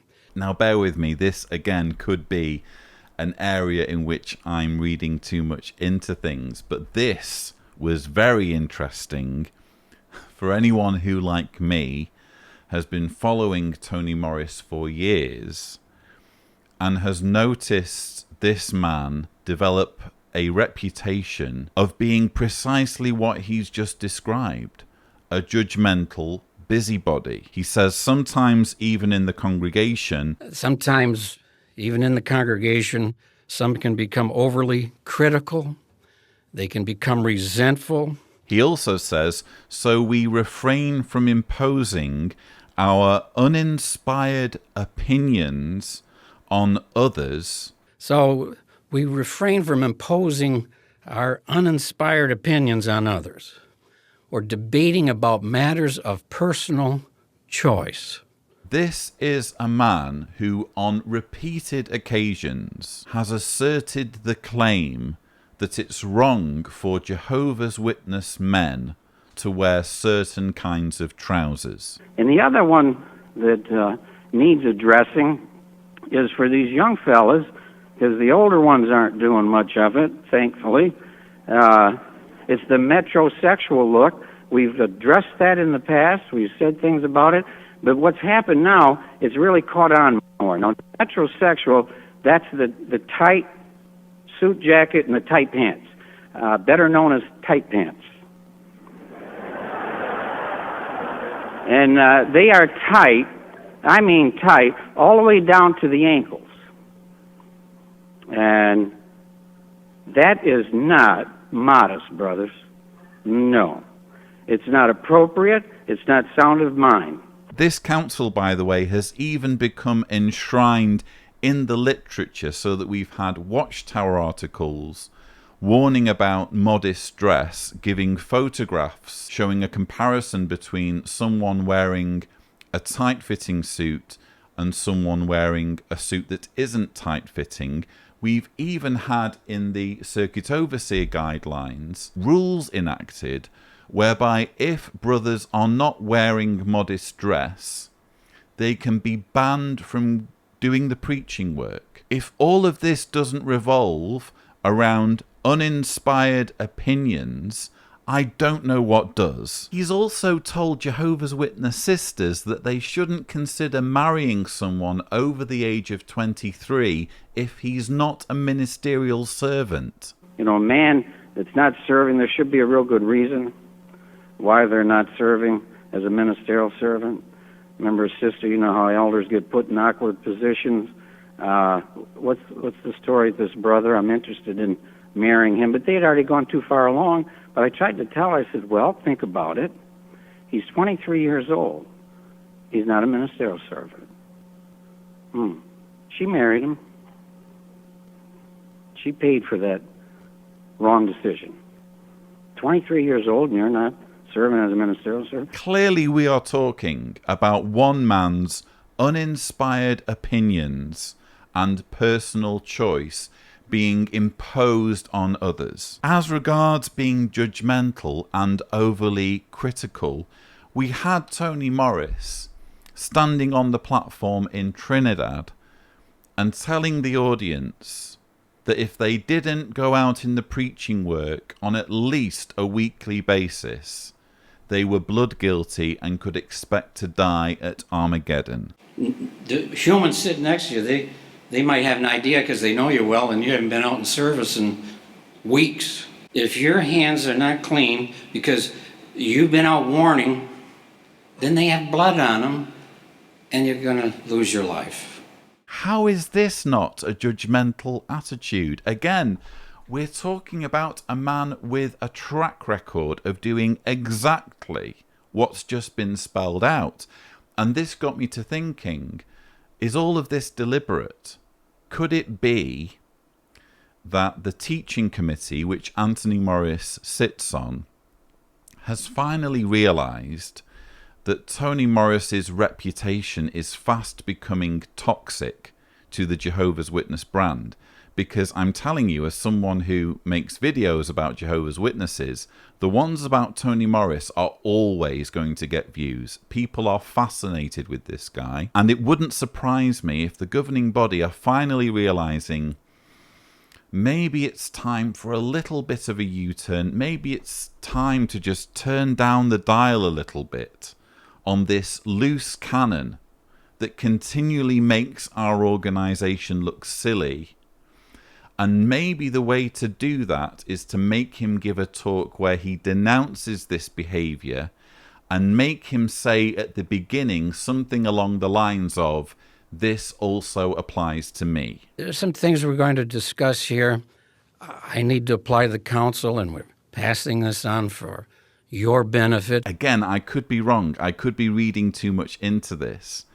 But it wouldn't surprise me if that's what's led to Tony Morris saying all of this. I can't imagine any other explanation that would fit, because here is a guy who, again, has made this his personal brand, and here he is essentially denouncing most of what he's been saying over the past few years. I will say this though, if what we're seeing is Tony Morris being humiliated by the governing body or being forced into some kind of U-turn, it's not a very convincing one. Given how this man's judgmental views have been amplified by the organisation over the years, to the point where they're included in Watchtower articles, to the point where circuit overseers have rules against people who wear immodest clothing or tight pants, it would seem a far more abject U-turn would be in order than simply saying, some of this applies to me anyway, blah, blah, blah, blah. If he's humble, if he's modest, he should be saying, brothers, please disregard some of the stuff I've been saying over the years. Please forgive me for overstepping the mark, for being a busybody, and for being overly judgmental. Clearly, he's never going to be made to say that.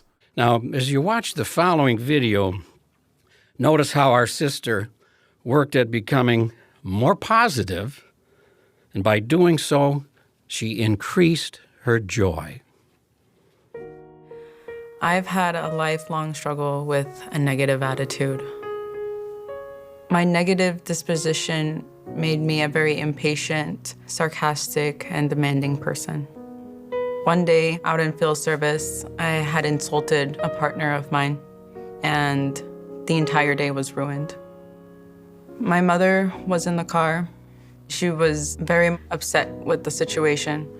She told me that I had a negative attitude and that I was not allowed inside the house until that sister forgave me. So I asked the sister to lunch. It was one of the most difficult and uncomfortable situations I have been in. I realized that I needed to make a self-examination. Why was I negative? Why was I so unhappy? It was because I stopped pioneering, and my friends continued in their full-time service to Jehovah. And that made me very frustrated to see them continue this while I was stuck. But when I acknowledged that I had this negative attitude, that prompted me to beg Jehovah to help me to make changes. The friends in the congregation that I spent a lot of time with were not bad people. Their imperfection fueled my negative attitude, and I really had to put that fire out. Personal study was a major help with my prayer to Jehovah to make these changes. One of the things I meditated on was how Jesus acted with his disciples. When he was hungry and he was tired, he was still very loving and kind. So I saw for myself, when I was spiritually hungry, how that affected my words and my actions towards the brothers and sisters. The keys to maintaining Jesus' mental disposition are prayer, gratitude, and contentment. My goal is to show a grateful attitude for the blessings that I receive every day, and also to look for the good in people, to show them that I care and I love them. And I've learned the more that I give to the friends and to my family, the happier that makes Jehovah, as Acts 20:35 and Hebrews 13:16 mention.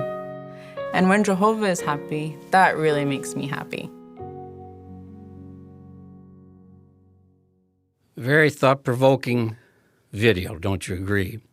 Now you'll notice what lessons she learned, and we all benefit from it: prayer, gratitude, contentment. Beautiful that she could see that. And when you have prayer coupled with gratitude, and then you show and display contentment, you stay close to Jehovah, and that brings great joy because we apply the counsel. Again, we have another rank and file being thrown under the bus. Where is Tony Morris's tell-all? When do we get to see Tony speaking about his personal failings in front of millions of Jehovah's Witnesses? Again, this Crystal, she'll be known everywhere. When she meets new Jehovah's Witnesses for the first time, they won't be entering into their friendship on a truly level pegging. It will be a case of, oh, that's Crystal. She was once kind of a terrible person and also an awful friend. Who knows, maybe she'll end up being the same with me. I hope you also noticed how even in this experience, which was again intended to humiliate one Jehovah's Witness in order to provide a cautionary tale to everyone, they can't help but smuggle through a reminder of what Jehovah's Witnesses should be doing. Crystal says, "Why was I negative?" Why was I negative? Why was I so unhappy? It was because I stopped pioneering, and my friends continued in their full-time service to Jehovah, and that made me very frustrated. The message here seems to be, if you stop pioneering, if you stop giving Jehovah everything, terrible things will happen. So we must meditate on Jehovah's activity. We'll come back to that in a moment. But ponder over your dealings. What would that maybe mean? Well, Jehovah, how does he deal with his servants? How does he deal with us? He's kind. And don't you love being around somebody that's reasonable and kind? See, and the way they deal with others, they're kind. Well, when they're that way, they're really imitating how close they are to Jehovah, because he's kind when he deals with us, and we're so grateful for that. There's just no end to the hypocrisy. We heard Stephen Lett lecturing on the need to be humble and modest. Now we've got Tony Morris, a man who apparently relishes Armageddon, can't wait to personally get involved in killing people who don't recognize his authority. He's here lecturing 8.5 million Jehovah's Witnesses at their convention on the need to be reasonable and kind. And talking about meditating on the activity, well, think about the creation and what Jehovah's done with the creation. People that accept evolution, they couldn't do such. They couldn't find any benefit from, because they don't believe in creation.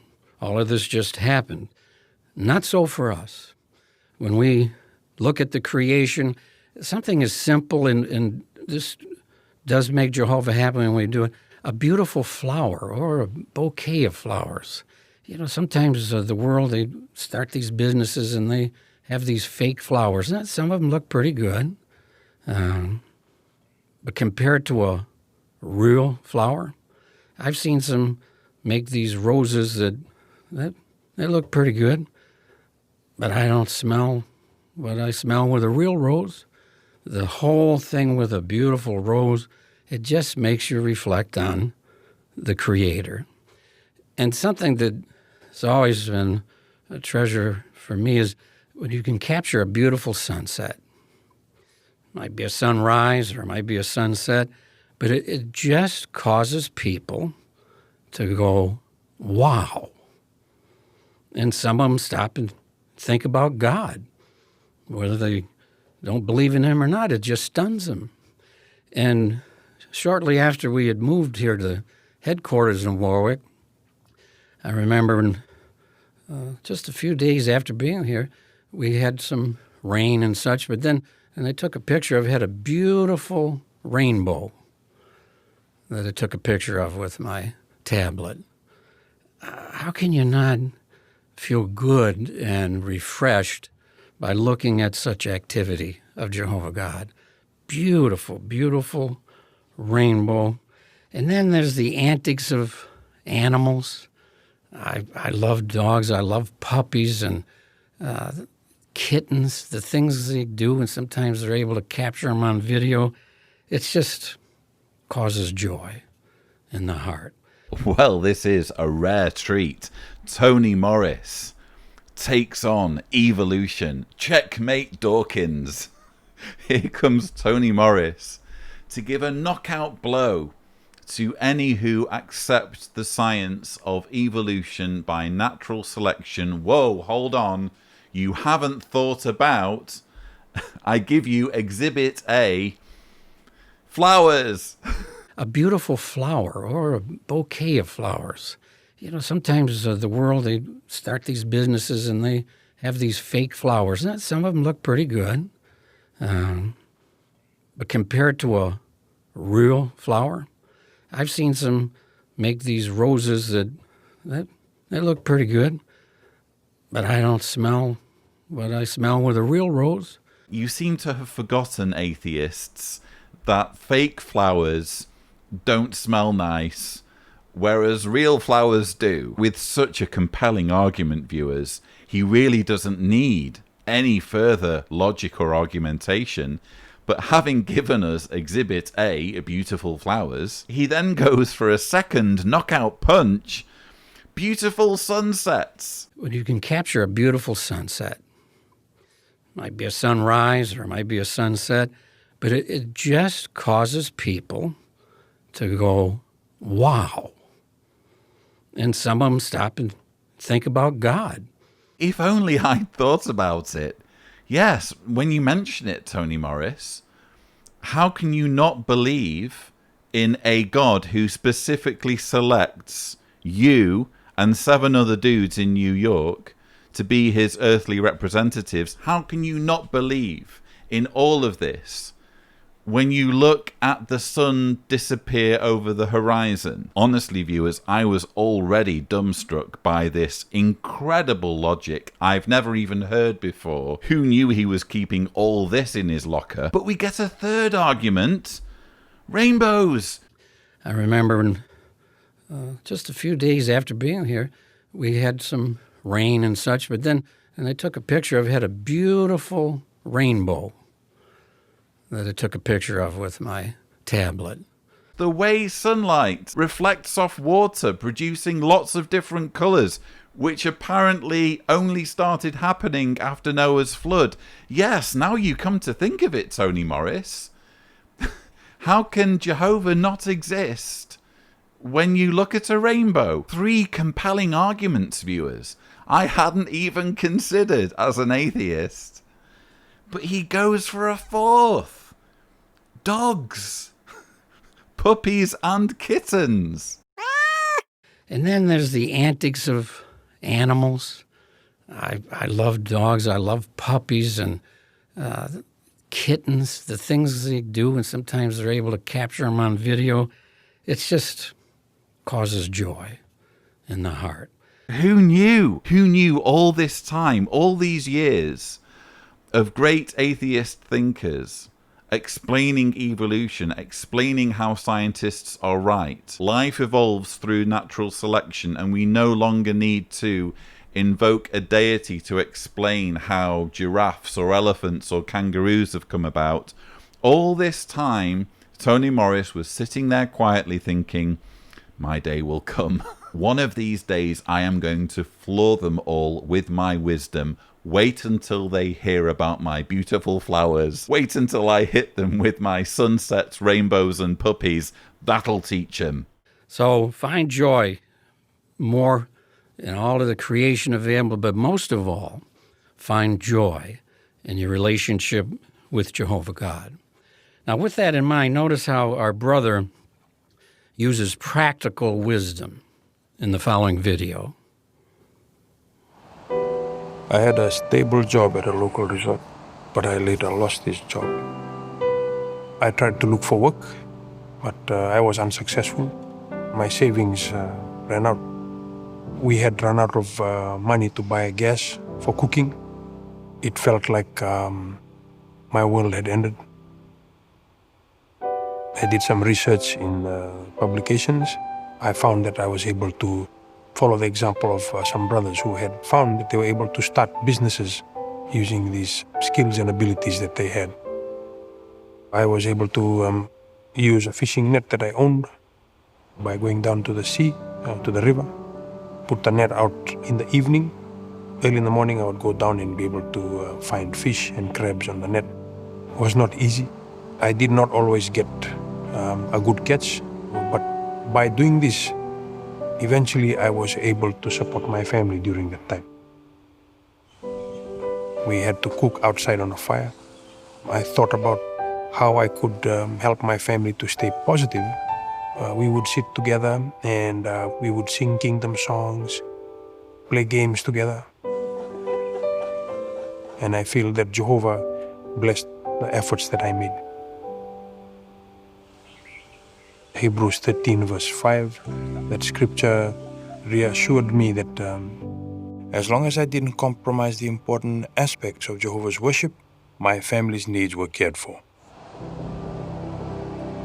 I have always admired the beauty and power of the sea.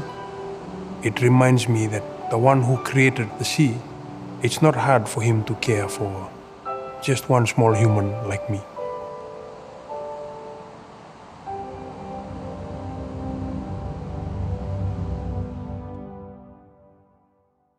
Nice application of the counsel to have practical wisdom and the benefits. I don't have too much to say on this video. It does just feel, though, as though we've come full circle.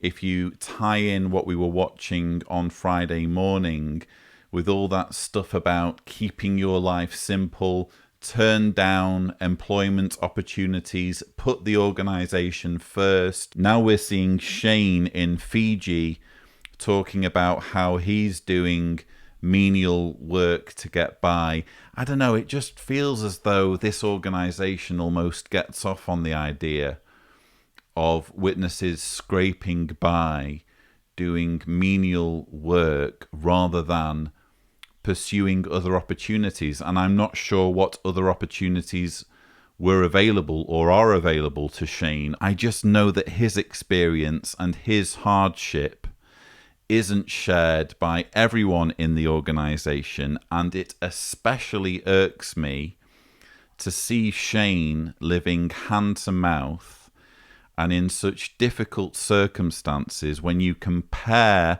his experience with a governing body member going round a liquor store. Yes, we have the footage. Look up the Bottlegate video. Tony Morris is filling his shopping cart with really expensive bottles of single malt, and yet he feels perfectly comfortable introducing this video featuring a brother who has virtually nothing. A brother who said, "It felt like my world had ended when he lost his job." Well, Tony seems to be doing all right, doesn't he? And it's difficult to imagine Tony coming to the rescue and helping out Shane. But that brings us to the end of the Friday of the convention. We're finally there. We've had so much to talk about, so much crazy reasoning. Again, it's felt at times like I'm in a parallel universe where it isn't quite Jehovah's Witnesses. It's this dumbed down version of the religion I once knew. All that remains is to say I really hope you found my thoughts helpful. Look out for part 3 of this series of rebuttals, in which I will be reviewing material from the Saturday morning of the convention. But until then, I do hope you found this video interesting. Don't forget to subscribe to the John Cedars channel for more such videos, and as always, thank you for watching.